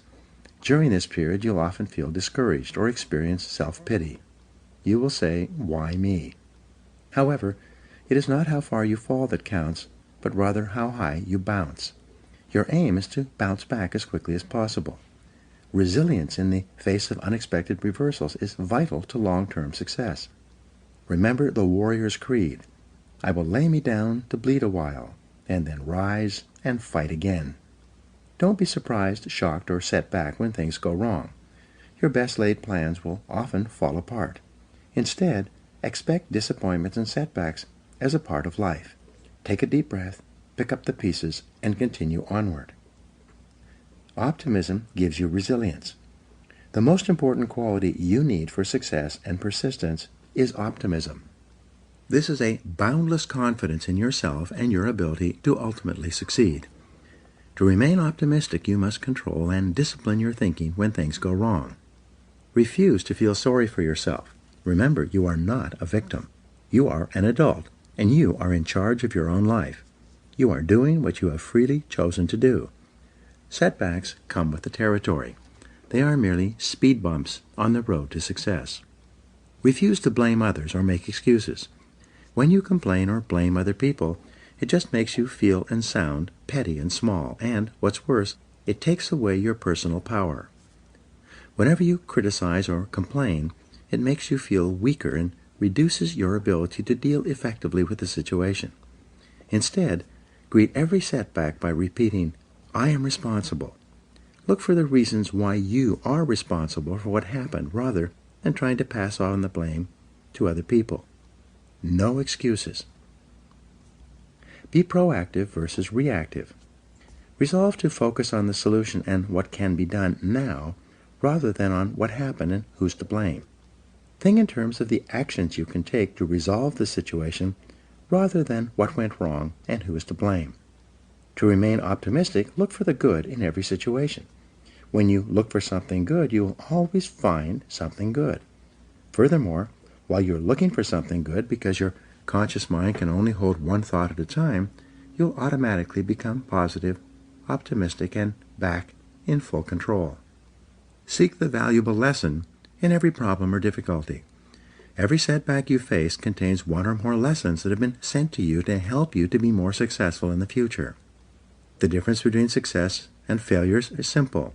Failures feel sorry for themselves when things go wrong, whereas successful people look for the valuable lesson they can learn that will help them in the future. Look for the gift. Norman Vincent Peale used to say, "When God wants to send you a gift, he wraps it up in a problem." The bigger the gift that God wants to send you, the bigger the problem he wraps it up in. Instead of concentrating on the problem, look for the gift. Wonderfully enough, you will always find it. What's more, sometimes the gift or valuable lesson can be of far greater value than the cost of the problem itself. Sometimes one lesson that you learn in dealing with a problem can be the key to your long-term success. As Napoleon Hill wrote, "Within every problem or obstacle lies the seed of an equal or greater opportunity or benefit. Your job is to find it." Continually think of yourself as a strong, powerful, resolute person in the face of adversity. In World War I, a British general was described by his superiors.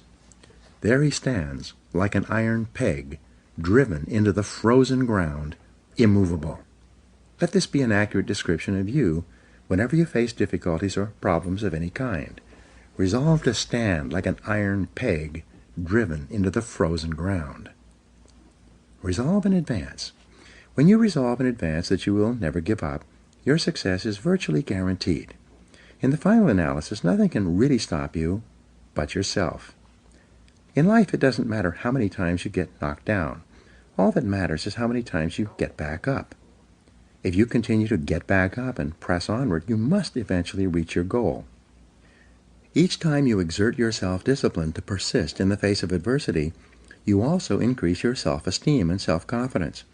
Then, as your self-esteem increases, you feel stronger, more powerful, and more unstoppable. When you feel better and stronger, you become more capable of persisting the next time, and then the time after that. By disciplining yourself to persist in the face of all adversity, you put your life onto an upward spiral of self-esteem, self-discipline, and persistence until you eventually become like a force of nature. Persistence is self-discipline in action. In Part 2, you will learn the specific things you can do to apply these principles to the practical areas of life, to achieve greater success in your work and career, and to fulfill your potential in the months and years ahead. Now, here are some action exercises for you. Number 1, identify one area in your life where you need to persist even harder to achieve your goal, and then take action in that area. 2, identify a goal in your life that you did not accomplish because you failed to persist through to completion. What steps could you take today to succeed in that area? 3, identify one big goal that you achieved because you persisted and refused to give up, no matter how difficult it became. 4, decide on your major definite purpose in life, the one goal that, if you achieved it, would have the greatest positive impact on your life. 5, write down your goal clearly. Make a detailed plan of action to accomplish it, and then tell yourself that failure is not an option. 6, make a decision today that you will persist until you succeed, no matter what happens, because I am unstoppable. 7, resolve to set and achieve one important goal, overcoming the inevitable difficulties, problems, and setbacks you will experience, and to work on it until you succeed. Repeat this process over and over until persistence becomes a habit.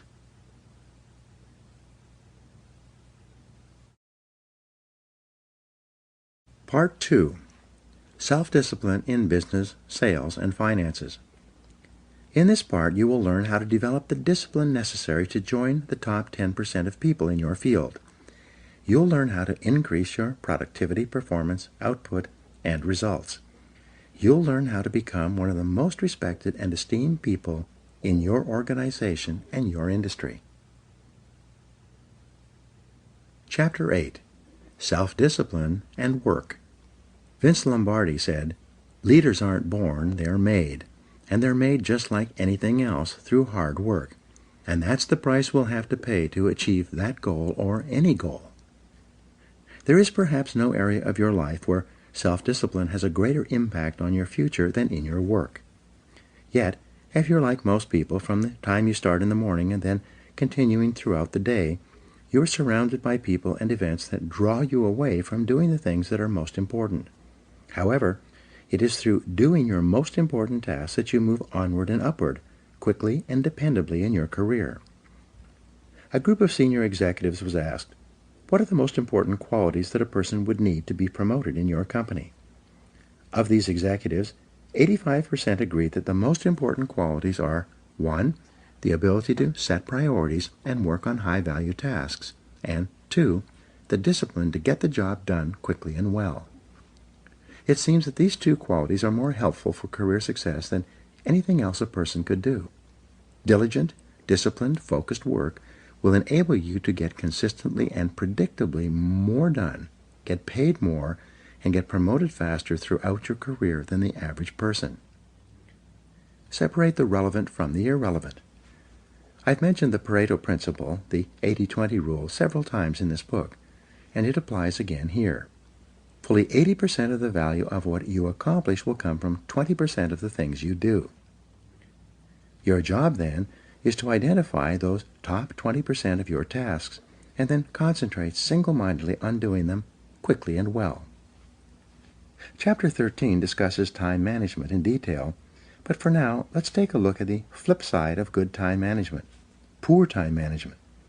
According to Robert Half International, the average employee wastes about 50% of his or her time on non-work related activities. 37% of work time is wasted on idle conversation on personal subjects with coworkers, conversations that have nothing whatever to do with the job at hand. The other 13% of wasted time is consumed by coming in late or leaving early, by long lunches and coffee breaks, by surfing the internet, reading the newspaper, or conducting personal business during the day. Even worse, when people who waste a lot of time actually settle down and get to work, they spend too much time on low-value tasks and activities. As a result, they get very little done, which then causes them to feel that they are under continual pressure to get caught up. Unfortunately, when you waste time at work, your work does not go away.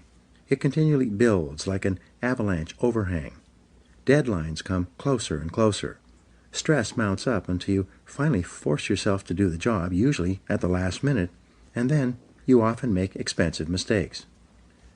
Develop an excellent reputation. There is nothing that will bring you to the attention of people who can help you faster than for you to develop a reputation for hard, disciplined work every hour of every day. Average employees increase their income at only about 3% per year, which is just about the rate of inflation or cost of living increases. In other words, if you're an average employee, you're not really making any more money from year to year. Rather, you're just keeping up with your expenses. But the top 20% in most fields increase their income anywhere from 10 to 25% per year, which is also compounded year after year. The top 20% of people at work earn 80% of the money. The bottom 80% of employees have no choice but to share the 20% of the money that is left over. They must scramble for the crumbs that fall off the tables of the highly productive people in their fields. You can double your income. When I say to people in my seminars that you should set a goal to double your income in the months and years ahead, people react in different ways. Often at the break, someone will come up to me and say, "You don't understand my company. There's no way that I could double my income at my current company. They simply would not pay me that amount of money." Having heard this before, I then ask them the critical question: is there anyone at your company who earns twice as much as you do? The person that I'm talking to will always agree that, yes, there are people in my company who earn 2 or 3 times as much as I do. I then make the key point. So your company is quite willing to pay some people twice as much as they pay you. They're just not willing to pay you twice as much. Why is that? Then suddenly the light goes on. The individual realizes that it is not the company that is not willing to pay the money. It is the individual who is not contributing enough to be worth that additional money. The responsibility is his, not the company's. The law of 3 helps you to prioritize. When we coach entrepreneurs, executives, and business owners, we take them through an exercise that is designed to help them double their productivity, performance, and output within 12 months, sometimes even within 30 days. It's simple. Here's how it works. First, make a list of all the things that you do in a week or a month from the time you start work on Monday morning through to the end of the week. Write down everything, both small and large, including checking your email and returning phone calls. Then review this list and ask this key question. If I could only do one thing on this list all day long, which one task or activity contributes the most value to my company? As you go over your list, the correct answer will probably jump out at you. Whatever it is, put a circle around it. Then, ask the second question. If I could only do 2 things on this list all day long, which would be the second task or activity? Review your list again and identify your second most important task in terms of contribution to your company. Finally, ask the question once more. If I could only do 3 things on this list all day long, what would be the third item? We call this the law of 3. The law of 3 says that there are 3 primary things that you do that contribute 90% or more of your value to your company or organization. Your job is to identify those 3 critical tasks and then discipline yourself to do them all day long. All of your other minor tasks will be support tasks, complementary tasks, enjoyable tasks, or useless tasks. They will be little things that you've gotten into the habit of doing as a way of unconsciously avoiding the big, difficult, important tasks that can make a tremendous difference in your work and career. Calculate your hourly rate. Another way for you to double your income is for you to use the hourly rate method of calculating your personal value and your time allocation. First, determine the amount that you earn each hour. You do this by dividing your annual income by the number 2,000, which is roughly the number of hours that an entrepreneur or executive works each year in our society. 40 hours a week times 50 weeks a year. For example, if you earn $50,000 a year divided by 2,000, your hourly rate would be $25. If you earn $100,000 per year divided by 2,000, your hourly rate would be $50. Whatever it is, from that moment onward, resolve to do only those things that pay you your hourly rate or better. Refuse to do those things that someone else can do at a lower hourly rate than you. Do not waste your time doing things of low value or no value while your other important tasks are building up. Get on the same page about what work is most important. Once you have made a list of all the results you feel you have been hired to accomplish, and you have determined your 3 most important things that you do to justify your hourly rate, take your list of key activities to your boss and have your boss organize your job based on his or her priorities. You need to do this because you must be sure. Benjamin Trigo, co-founder of the Kepner-Trigo consulting firm and author of The Rational Manager, once said, "The very worst use of time is to do very well what need not be done at all." Yet it is amazing how many people are working hard on tasks that are of little or no value to their bosses. No matter how well you do an unimportant task, it doesn't help you. Even worse, working on low-value tasks keep you from working on the most important things you could be doing. Hard work on the wrong job can actually sabotage your career. The happiest days you will have at work will be when you are working on those tasks that your boss considers to be the most important. The unhappiest days at work will be when you and your boss are at cross purposes and not getting along, primarily because you are not completing the jobs that are most important to him and to his career. Your goal is to be paid more and promoted faster. Your goal is to become one of the most valuable and highest paid people in your field. Your job is first to make yourself valuable and then to make yourself indispensable to your company. This requires first and foremost that you are always working on those tasks your boss considers most important. Work all the time you work. The key to doubling your productivity and output, and eventually your income, is to really work all the time you're at work. Simply put, when you work, work. Don't waste time. Don't delay. Don't chat with coworkers or sit around drinking coffee. Don't read the newspaper or surf the internet. When you come into work in the morning, put your head down and then work all day long. The biggest time wasters in the world of work are other people who want to talk with you, distract you, delay you, and take up the time that you should be spending on high-value tasks. When a time waster approaches you and says, "Do you have a minute to talk?" you reply by saying, "Yes, but not now. Why don't we talk at lunchtime or after work? In the meantime, I have to get this job finished. I have to get back to work." When you tell people that you are under the gun, that you have to get a task finished for your boss, they will usually leave you alone. If you do this often enough, they will develop that habit of leaving you alone and instead find someone else with whom to waste time. Keep yourself motivated and focused by talking to yourself in a positive way. Your mantra from now on should be, back to work, back to work, back to work. Whenever you find yourself slowing down on a major task, begin repeating to yourself those magic words, back to work. Who works hardest? The Secret Survey. Imagine that an outside company is going to do a study of all the people who work in your organization. They're going to give each person a list of all the employees and ask them to rate their fellow employees in terms of who works the hardest, the second hardest, and so on. They're then going to give this list of people, organized from the hardest worker down to the laziest, to your superiors. This list is going to be used to determine who gets paid more and promoted faster than others. Now, imagine that this survey is already being taken, but in secret. The fact is, in any organization, everyone knows who works harder than anyone else. Everyone knows who works less and who does not pull their weight. Everyone knows. It's not a secret at all. Resolve today that if a survey like this were to be taken 1 year from today, you would win the contest.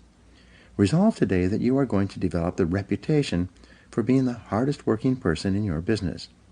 This will do more to help you than almost anything else.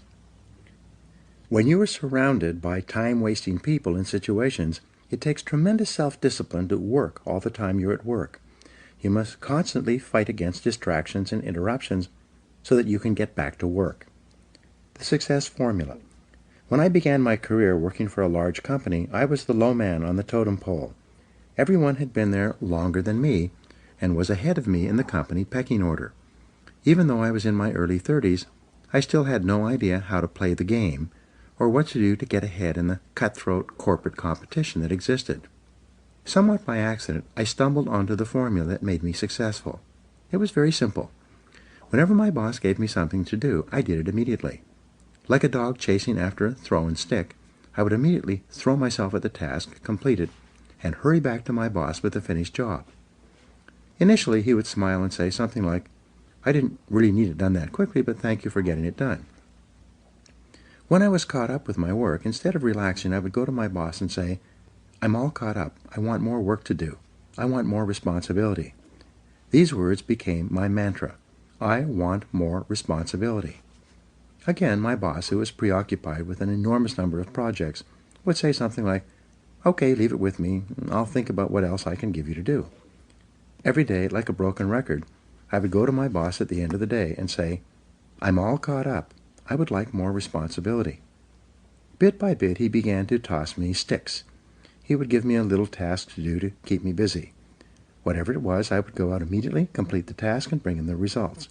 I would then say, "I'm all caught up. I want more responsibility." Within 6 months, he began to see me as the go-to guy. Whenever he had something he needed done quickly, he passed by everyone else and gave it to me. He knew that whatever he asked me to do, I would do it quickly. Once, my boss asked me to fly to Reno to begin development work on a property that the company was purchasing. He told me I could go sometime in the next couple of weeks. Instead, I left the next morning. I went straight to the lawyer who was handling the transaction, and then to the engineer who was in charge of the development work. I immediately sensed that something was seriously wrong with this land purchase. I didn't know what it was, but as I went from person to person, asking questions and gathering information. By the end of the day, just a few hours before this $2 million transaction was set to close, and the money would change hands forever, I found that we were about to be sold a piece of land that had no water and was therefore undevelopable. Because of complex laws and limited riparian rights, water rights, the property was a worthless piece of ground that could not be developed within the next 100 years. If we had proceeded with the purchase, we would have lost $2 million. I immediately stopped the transaction, demanded that the lawyer cut me a certified check for the $250,000 deposit that was in his trust account, and flew home to my boss to tell him the story. As you can imagine, my boss was very happy with what I had done.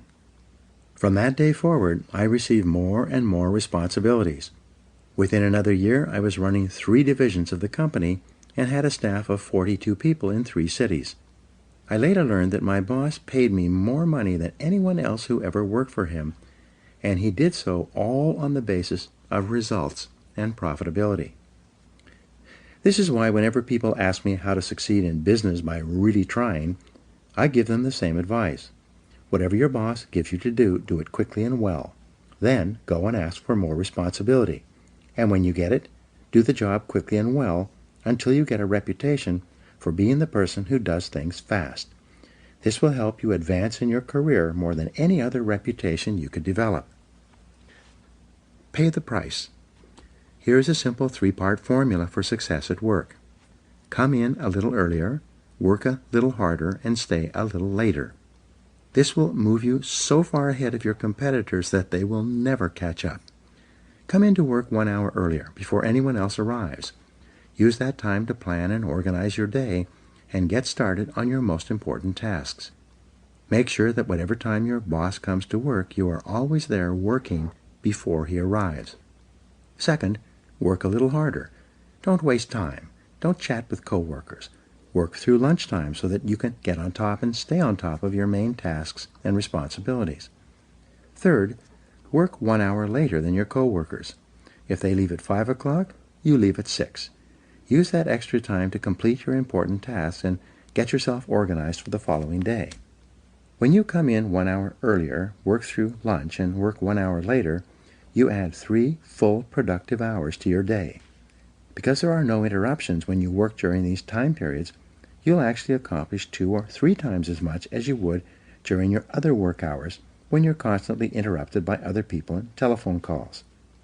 In fact, you can double or even triple your productivity, performance, and output by simply adding these 3 hours to your workday. The good news is that by coming in earlier and leaving later, you don't lose anything.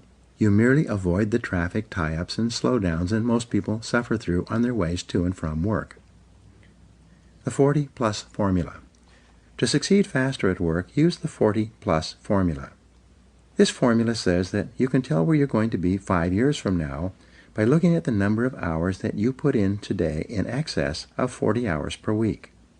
If all you do is put in the regular 40 hours that everyone else puts in, all you will do is survive. Your annual increases will be 3 or 4%.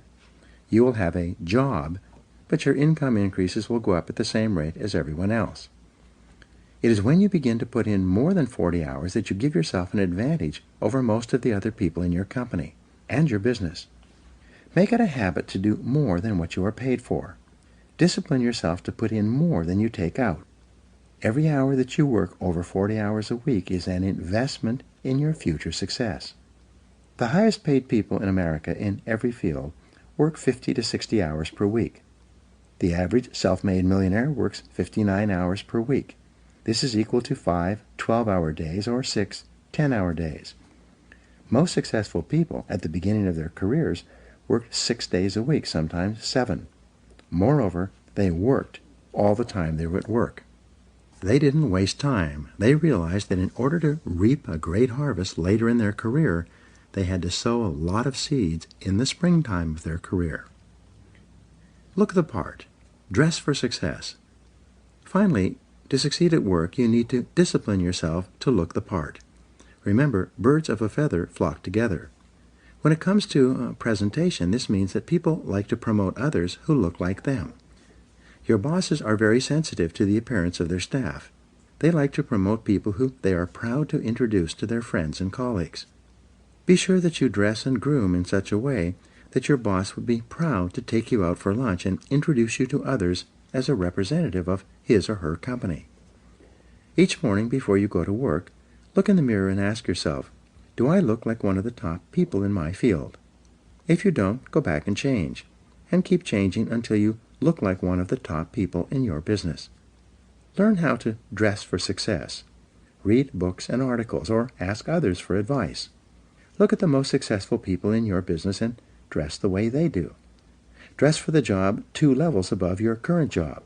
Remember that fully 95% of the first impression you make on other people will be determined by your dress and grooming. Make sure that first impression and then the second and third impressions are consistent with the message you want to send. Many people work their entire lives without realizing that by putting forward a little extra effort, working a little harder, and focusing on higher value tasks, they could become one of the most valuable people in their organizations. When you discipline yourself to continually increase the value of your contribution to your company, you'll put your career on the fast track and virtually guarantee yourself a wonderful future. In the next chapter, you will learn that your work behaviors naturally determine your ascension to leadership, and you will see how self-discipline is essential to fulfilling your potential as a leader. Now here are some action exercises for you. Number 1, make a decision today that you're going to become one of the top 20% of people in your company and your industry. What should you or could you do differently to achieve that goal? 2, make a list of everything you do in your job and then identify the 3 things that contribute the greatest value to your work and your company. 3, set a new work schedule for yourself and begin to start earlier, work harder, and stay later until it becomes a habit. 4, identify the most important results you're expected to achieve in your job and then work on those results all day long. 5, determine the person who is the best dressed and groomed in your company and then resolve to use him or her as a role model for your own appearance. 6. Decide today that from now on you are going to actually work all the time you're at work, and that you are going to develop the reputation for being the hardest working person in your company. And 7. Develop a sense of urgency. Resolve to move fast when you're given a job or opportunity. This can change your life.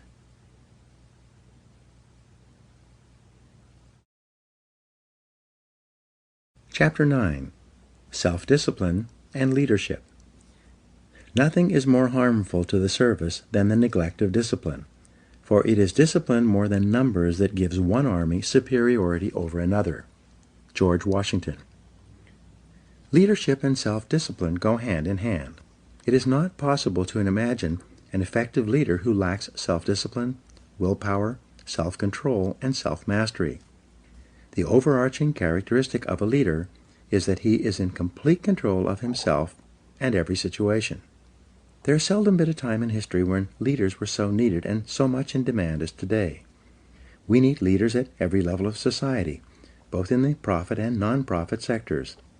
We need leaders in our families, businesses, places of worship, community organizations, and especially politics. We need men and women who take their responsibilities seriously and are willing to step forward to take command of the situation. Fortunately, leadership is learnable.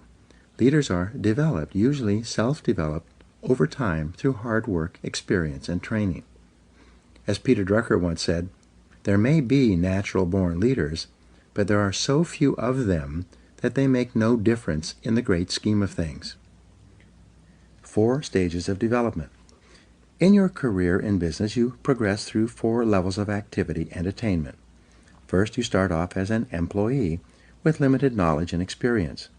Then, as you grow, learn, and develop the ability to get results, you evolve upward and become a supervisor, with responsibility for the performance and results of other people.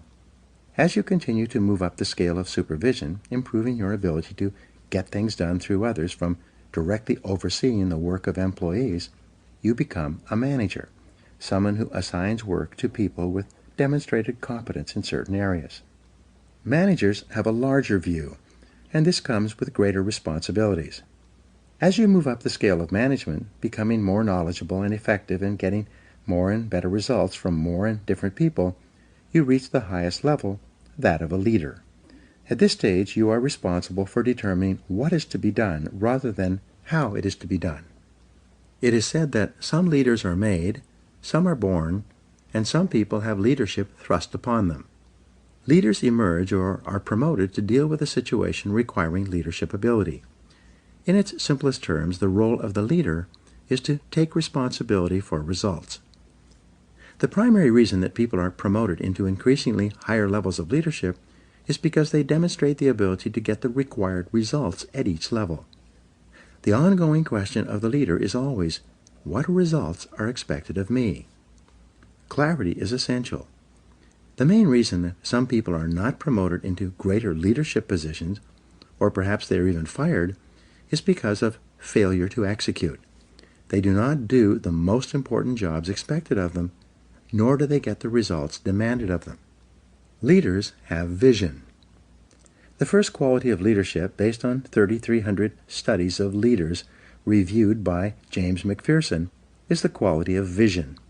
Leaders have vision. They have the ability to project forward into the future and develop a clear picture of where they want their organizations to go. They then have the ability to share this vision with others and gain others' commitment to make this vision a reality. You become a leader when you accept responsibility for results. You become a leader when you begin to think, act, and talk like a leader. You become a leader when you develop a vision for yourself and for your company, your life, or your area of responsibility. There are hundreds of books written about leadership and the importance of vision, yet they can be boiled down to a single principle. A military leader has a vision of victory from which he never deviates. A business leader has a vision of success for the business based on excellent performance to which he or she is completely committed. A leader is a standard bearer. The leader sets the standard for the organization or the department. It is not possible for anyone in the organization to have a clearer vision or to aspire to a higher standard of excellence than the leader. For this reason, the leader is the role model, the one who sets the tone and the morale for everyone in the organization. The personality and influence of the leader affects everyone below him in the company, organization, or department. You cannot raise morale in a business. It filters down from the top, from the leader. The behavior of the leader influences and affects the behavior of everyone else. If the leader is positive, confident, and upbeat, everyone in the organization will be influenced by his behavior and will be more confident, positive, and upbeat as well. Walk the talk. When you become a leader, you must discipline yourself to be leader-like. You must walk, talk, and act the part of a leader. You become a different person with different responsibilities than a manager. When you are working your way up, you are a part of the staff or the sales team. When you become a manager, you are part of management. This means that when you are part of the staff, your orientation is upward and sideways. But when you become a leader, your orientation is downward, toward all the people for whom you are responsible. Perhaps the most important behavior of a leader is for you to discipline yourself to be a role model. Imagine that everyone is watching you and patterning everything they do and say based on your behavior. When you become a leader, you no longer have the luxury to let it all hang out. From the time you are promoted into leadership, you have a special responsibility to discipline and control your words and behaviors in such a way so that you bring about the very best possible results for your organization and for other people. Set the standards. The leader sets the standards for the organization's behavior, quality of work, personal organization, time management, and appearance. In excellent organizations, the leader is the person who everyone looks up to and wants to emulate. In most cases, the leader works harder than others in the company. The leader appears to be more committed, more determined, more courageous, more visionary, and more persistent than anyone else.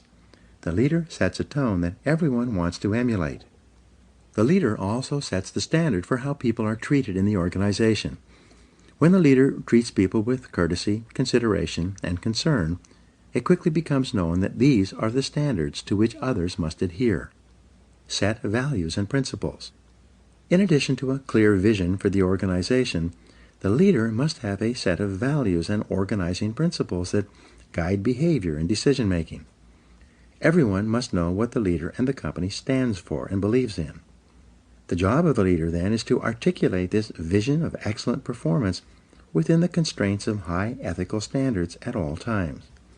He or she must walk the talk and live the values and behaviors he or she teaches. The very best standard for a leader is the golden rule: do unto others as you would have them do unto you.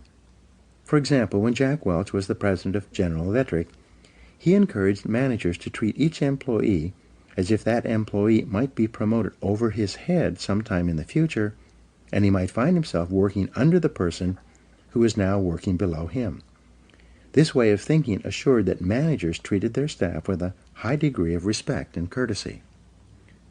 7 principles of leadership. To be an effective leader, there are 7 principles you must incorporate into your leadership behavior and activities. 1. Clarity. This is perhaps your most important responsibility. You must be absolutely clear about who you are and what you stand for. You must be absolutely clear about your vision and where you want to lead your people. You must be absolutely clear about the goals and objectives of the organization and how they are to be achieved. Especially, you must be absolutely clear about the values, mission, and purpose of the organization and what it stands for. Everyone around you and below you must know exactly why they are doing what they do and what their company has been formed to accomplish. 2. Competence. As the leader, you must set a standard of excellent performance for the organization as well as for every person and function in the company. Your goal must be for your company to be as good or better than your very best competitor.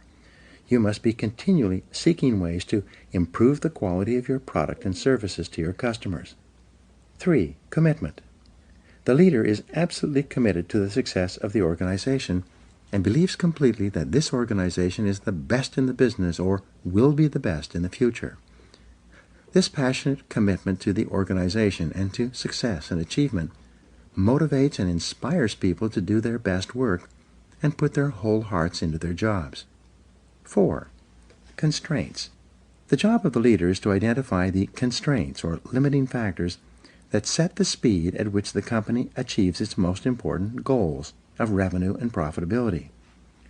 The leader then allocates people and resources to alleviate those constraints and remove the obstacles so it can perform as one of the best in the business. 5. Creativity. The leader is open to new ideas of all kinds and from all sources. The leader is continually encouraging people to find faster, better, cheaper, and easier ways to produce excellent products and services and to take better care of customers. Number 5, continuous learning. The leader is personally committed to reading, listening, and upgrading his or her personal knowledge and skills as an executive. The leader should attend additional seminars and courses to improve his or her skills and abilities. At the same time, the leader encourages everyone in the organization to learn and grow as a normal and natural part of business life. The leader provides time and resources for training and development. The leader knows that the best companies have the best trained people. The second best companies have the second best trained people, and the third best companies have the least trained people and are on their way out of business. Number 7 is consistency. The leader has the self-discipline to be consistent, dependable, reliable, calm, and predictable in all situations. One of the great comforts of business life is for an employee to know that the leader is completely consistent and reliable. An effective leader does not change from day to day. The leader is not blown in the wind by each new situation or problem or emergency that arises. Instead, the leader is calm, positive, and confident, especially under pressure. The inevitable crisis. The only thing that is inevitable in the life of the leader is the crisis. When you rise to a position of leadership, you will experience crises repeatedly, crises that are unpredictable, unbidden, and often capable of seriously damaging the organization. It is in the crisis that the leader demonstrates his competence. In times of crisis, the leader becomes calm, cool, objective, and completely in control. The leader asks questions and gathers information. The leader assesses the situation accurately and makes whatever decisions are necessary to minimize the damage or cut the losses. Great leaders discipline themselves to keep their fears and misgivings private. They do not share their concerns with their staffs, knowing that this can cause confusion and loss of morale. Instead, the leader asks a lot of questions, probes deeply into situations so that he or she understands them thoroughly, and keeps his or her feelings private. As far as the members of the organization are concerned, the leader is always calm, positive, relaxed, and in complete control, no matter what is happening. Self-control and leadership. There's a direct relationship between your ability to discipline yourself and your behaviors and your readiness to lead. It is only when you prove to others that you are in complete control of yourself that they develop the confidence to put you in a leadership position and keep you there. The leader realizes that everything he says to or about another person is magnified. The leader therefore praises and encourages people, both in their presence and when they are not around. He never says anything negative that could be misinterpreted or that could demotivate or offend another person. If he has problems with someone, he addresses them privately, out of sight and earshot of anyone else. Leadership qualities. Leaders discipline themselves to plan, prepare, organize, and check every detail. They take nothing for granted. They ask questions to ensure that they have a complete understanding of a situation, problem, or difficulty. Great leaders act as if they own the entire company. They accept a high level of personal responsibility. The leader never complains, makes excuses, or blames others for problems. Leaders are intensely action-oriented. They gather information carefully and they make the decisions that are necessary.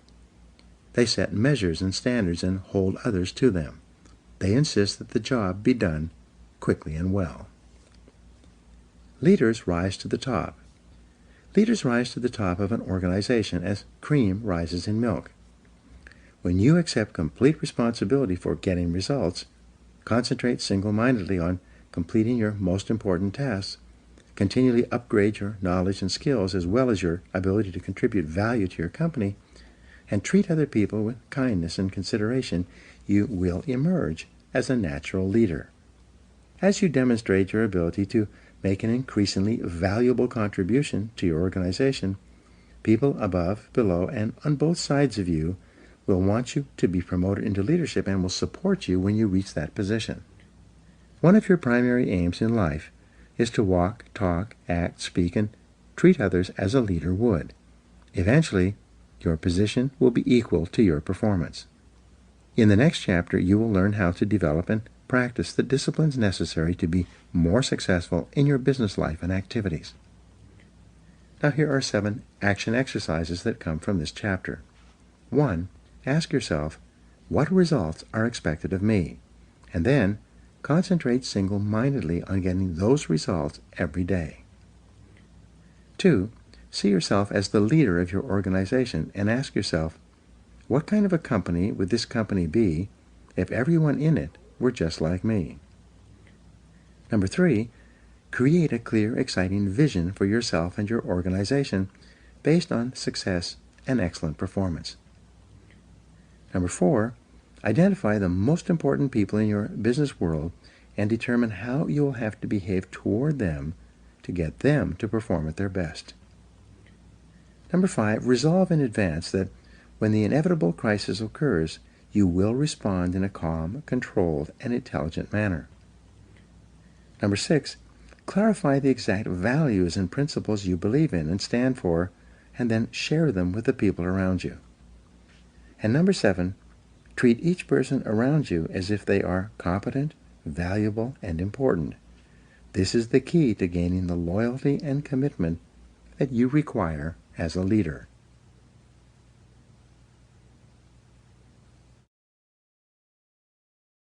Chapter 10. Self-Discipline and Business.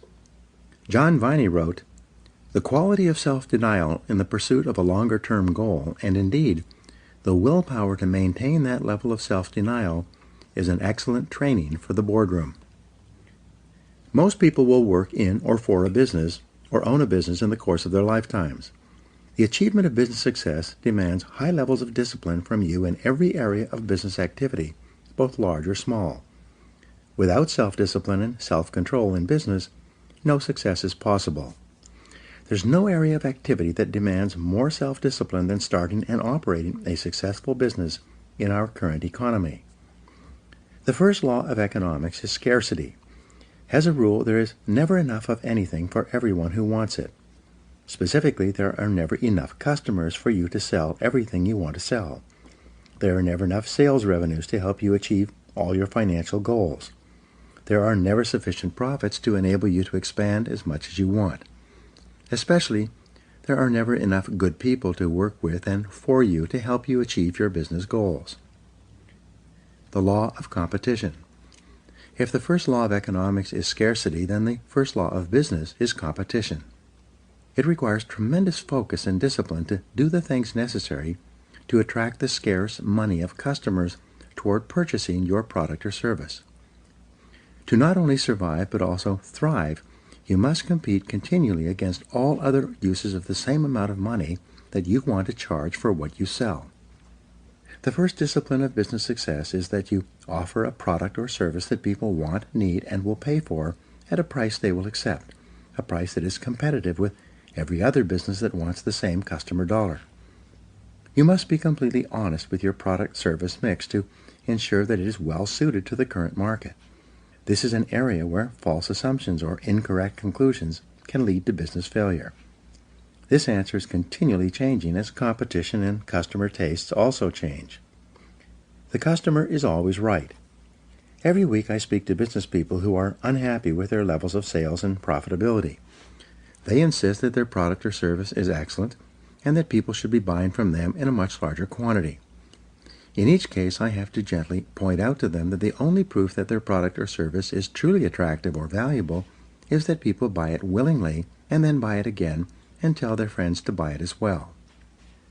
According to the experts, fully 70% of your business decisions will turn out to be wrong in the fullness of time. This is the average. When you're a new business person or starting a new business, you'll be wrong even more often than this. It's not unusual for an entrepreneur to be wrong 90% of the time in the beginning of his or her career. It requires tremendous self-discipline and character to face the possibility that you could be wrong in your most cherished assumptions and beliefs. Nonetheless, this discipline is essential if you're going to minimize your mistakes, cut your losses, and redirect your resources toward offering customers more of the things that they really want, need, and are willing to pay for. All business investment and business startups require a high level of optimism. You must believe in the future possibilities of your business along with your new products and services. You must have so much confidence in their marketability that you're willing to undertake financial risk and invest many hours, weeks, and even years to achieve your business goals, and you must do all of this with no real guarantee of success. At the same time, you need discipline to curb your confidence, to remain objective and realistic.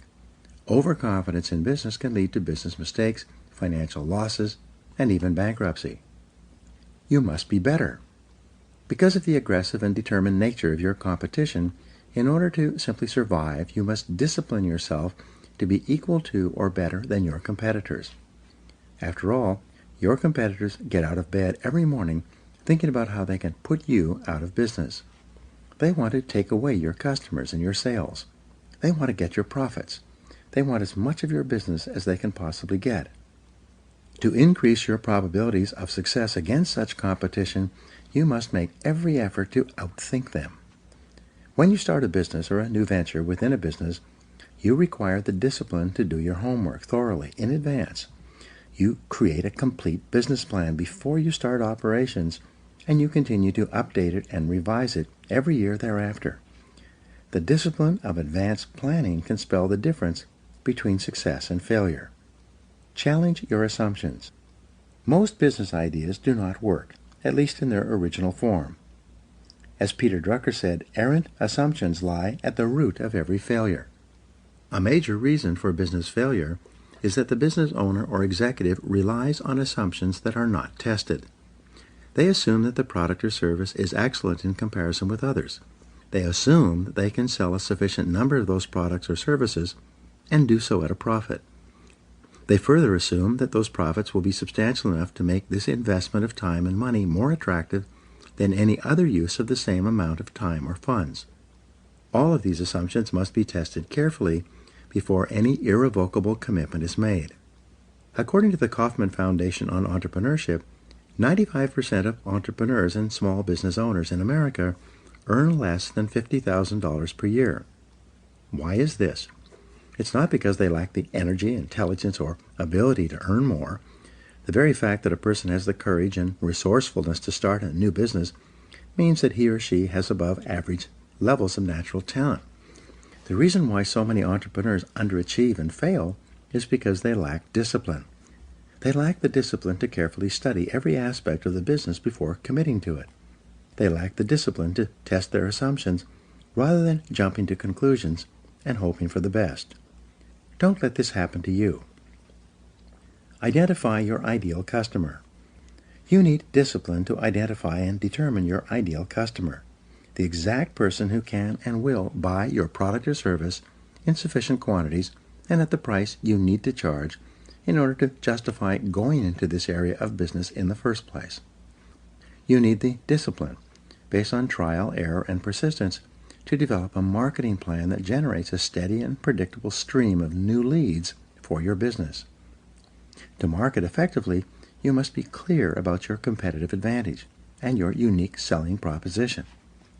What is it about your product or service that makes it superior and more valuable for a customer than any other similar product or service being offered today? You need the discipline to develop a complete sales system from beginning to end that converts qualified leads into solid customers. It's amazing how many businesses just assume that the product or service will sell itself, whether they have a superior sales system or not. Know your true costs. You need the discipline to determine accurate costs and the proper pricing of your products and services. Walmart has become the biggest retailer in history largely because of its expertise in this area. It's amazing how many businesses are selling products and services at a loss because they've never accurately totaled all the costs of bringing that product or service to market in the first place. You've heard the old saying, we lose money on every item we sell, but we try to make it up on the volume. Obviously, that's not possible. You need a quality control system in order to ensure that every product or service that you sell is of such high quality that your customers are so satisfied that they happily buy from you again and tell their friends. You need the discipline to develop a customer service policy, one in which you treat your customers so well that they become loyal to you and choose you over any of your competitors. The purpose of a business is to please your customers. What is the purpose of a business? The purpose of a business is to create and keep a customer in a cost-effective manner. Profits are not the purpose of a business. Profits are the result of creating and keeping a sufficient number of customers who yield a sufficient number of profits after all costs. What is the key measure of business success? The answer is customer satisfaction. Every effort and activity of your business must be aimed at satisfying customers in a manner that is better than any other competitor. What is the measure of customer satisfaction? The answer is repeat business. It is only when customers buy from you again that you demonstrate that you have fulfilled the promise you made to them when you got them to purchase the first time. A resale to a satisfied customer requires 1/10 of the time and expense as a sale to a brand new customer. All successful businesses rely on repeat business, which is only possible with high levels of customer satisfaction. This is a real discipline. What is the key to long-term profitability? The answer is recommendations and referrals. The ultimate question that determines the long-term success or failure of your business is, based on your experience with us, would you recommend us to others? You can only survive and thrive when the majority of your customers are so happy with your products and services that they will encourage their friends and associates to buy from you as well. Since a referral from a satisfied customer is 15 times easier to sell to than a cold call, which means it only costs 1/15 as much, referral business is the key to your future. You require tremendous focus and discipline to develop and maintain customer service policies that cause people to buy from you, then buy again, and recommend you to their friends. Set high standards. You require the discipline to set standards of excellent performance in every area of your business and then to continually strive to get even better. You need to practice the CANI formula, which stands for continuous and never-ending improvement. No matter how high your level of quality is today, you can never be satisfied. You must be continually raising the bar on yourself and on everyone within your area of responsibility. You require the self-discipline to work long, hard hours for many months and even years to get to the top of your business. The average entrepreneur, business owner, or self-made millionaire in America works 59 hours per week. Some entrepreneurs even work 70 to 80 hours per week in the first few years of building their businesses. You must be prepared to discipline yourself to put in this amount of time and level of hard work if you want to be the best and get to the top of your field. Think about the solution. To succeed in business, you need the self-discipline to be proactive rather than reactive. You need to focus on solutions rather than problems. You need to concentrate on the most important thing you could possibly be doing every hour of every day rather than getting sidetracked by low-value or no-value tasks and activities. Above all, you need the self-discipline to settle in for the long term, to develop a long-time perspective in your business life. Because of the intensity of competition, it takes many years of disciplined effort for you to become a business success, whether this is in your own business or working for someone else. There are no shortcuts. There are no easy ways to get to the top. There is only one way, and that is through hard work, discipline, and willpower. On average, it takes about 2 years to break even in a new business venture. It takes another 2 years of positive cash flow to pay back the money you borrowed in the first 2 years. It then takes another 3 years before you become truly successful. In addition, everything costs twice as much and takes 3 times as long. Based on these statistics, why should you start your own business or embark on a new business venture? Because the time is going to pass anyway. After all, 5 years from now you will be 5 years older, and 10 years from now you will be 10 years older. At the end of that time you will either be at the top of your field or still down among the 80% struggling for every dollar and worrying about money every day. The choice is yours. Discipline is the key. In the next chapter, you learn the discipline that controls the lifeblood of your business, sales. In the final analysis, as Peter Drucker said, the purpose of a business is to create and keep a customer. Now, here are some action exercises for you. Number 1, stand back and look at every area of your business as if you were an outside consultant. What changes would you recommend? 2, imagine you were starting your business over again today. Are there any products or services that you would not bring to the current market? 3, identify the 20% of your products and services that account for 80% of your sales and profits. How could you sell more of them? 4, project forward 1, 2, and 5 years in your business. What are the trends? What will your customers be buying in the future? 5, list 3 ways you could improve your customer service to ensure that customers buy from you again and tell their friends. 6, list 3 ways that you could attract more and better qualified leads from your marketing and advertising activities. And 7, list 3 ways that you could make more sales to the prospects you attract, or that you could attract more and better prospects.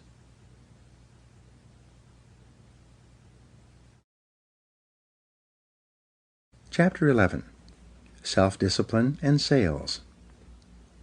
Nothing happens until a sale takes place. Red Motley. The most important element in business success is selling. Nothing happens until a sale takes place. All the factories, businesses, offices, and producers of goods and services only leap into action when someone somewhere makes a sale to someone. Selling is one of the hardest professions in America. It is also the only profession in which a person can start with limited skills to achieve one of the highest incomes in our economy. Moving onward and upward in sales is like driving on the Autobahn in Germany. There are no speed limits. You can go as far and as fast as you want by stepping on the accelerator of your own ambition and determination to excel in the profession of sales. Business success or failure. Thousands of bankrupt or insolvent companies have been analyzed over the years to determine why they failed.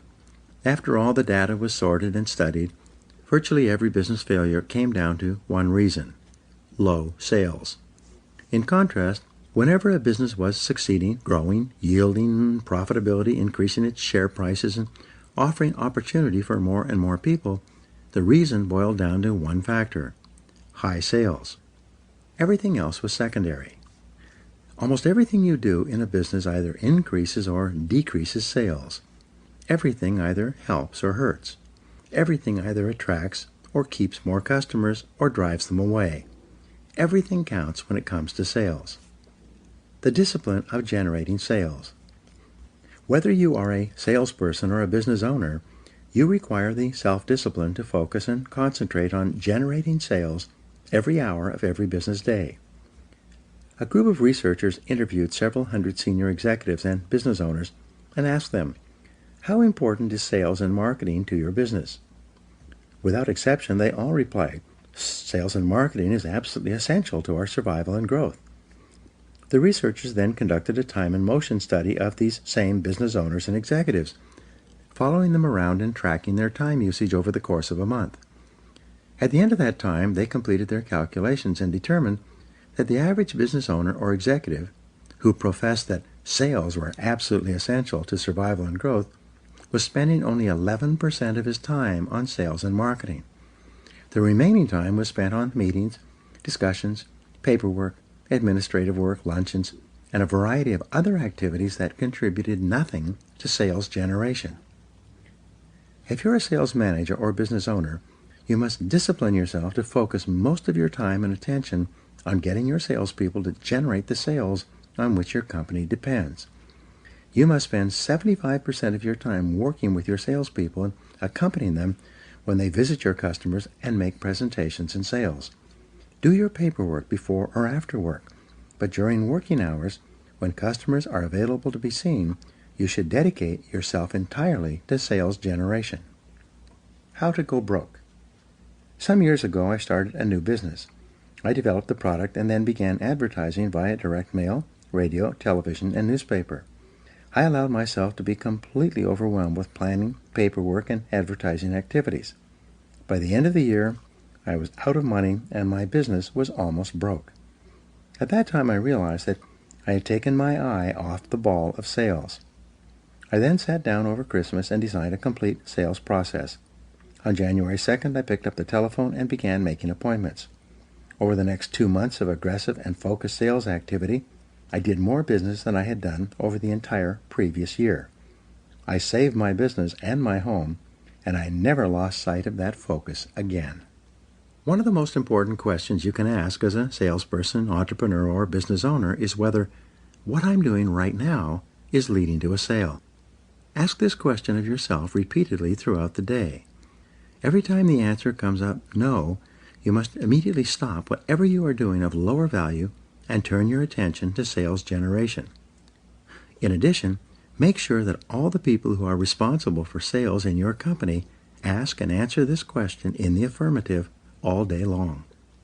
Overcome your fear of rejection. Assuming that you have an attractive product or service, one that is reasonably priced and suited to the current market, the biggest problem that telephone salespeople and outside salespeople face is rejection. The fear of rejection does more to sabotage a sales career and undermine sales activities than any other single factor. It is the major obstacle to sales success. It takes tremendous discipline for salespeople to get up every morning and go out and face the inevitable rejection that they know they're going to receive all day long. Most people cannot handle this continuous rejection. Therefore, to avoid the emotional pain that comes with rejection, many salespeople engage in a series of displacement activities to avoid being rejected. First of all, they make fewer calls. According to Columbia University, the average salesperson works about 90 minutes per day. In other words, only about 1.5 hours out of an 8-hour day. They spend the rest of the time warming up and getting ready, shuffling paperwork, checking the internet, reading the newspaper, chatting with coworkers, coming in late, leaving early, and taking extended lunches and coffee breaks. As a result, by the end of the day, on average, the salesperson has worked only 90 minutes. Increase face time with customers and prospects. When is a salesperson actually working? The salesperson is only working when he or she is ear to ear on the phone or face to face with someone who can and will buy within a reasonable period of time. The rule for sales success can be contained in 6 words. Spend more time with better prospects. There's no other way to generate a high, consistent, and predictable level of sales results. Because of the fear of rejection, however, salespeople procrastinate and delay throughout the sales day, doing everything possible to avoid getting face-to-face with people who can say no. The key to sales success, as I learned as a young salesman, is to realize that rejection is not personal. Prospective customers always say things like, "No, I'm not interested," or variations of, "I don't want it, I don't need it, I can't use it, I can't afford it, I'm not in the market right now," or "I'm happy with my existing supplier." The professional salesperson realizes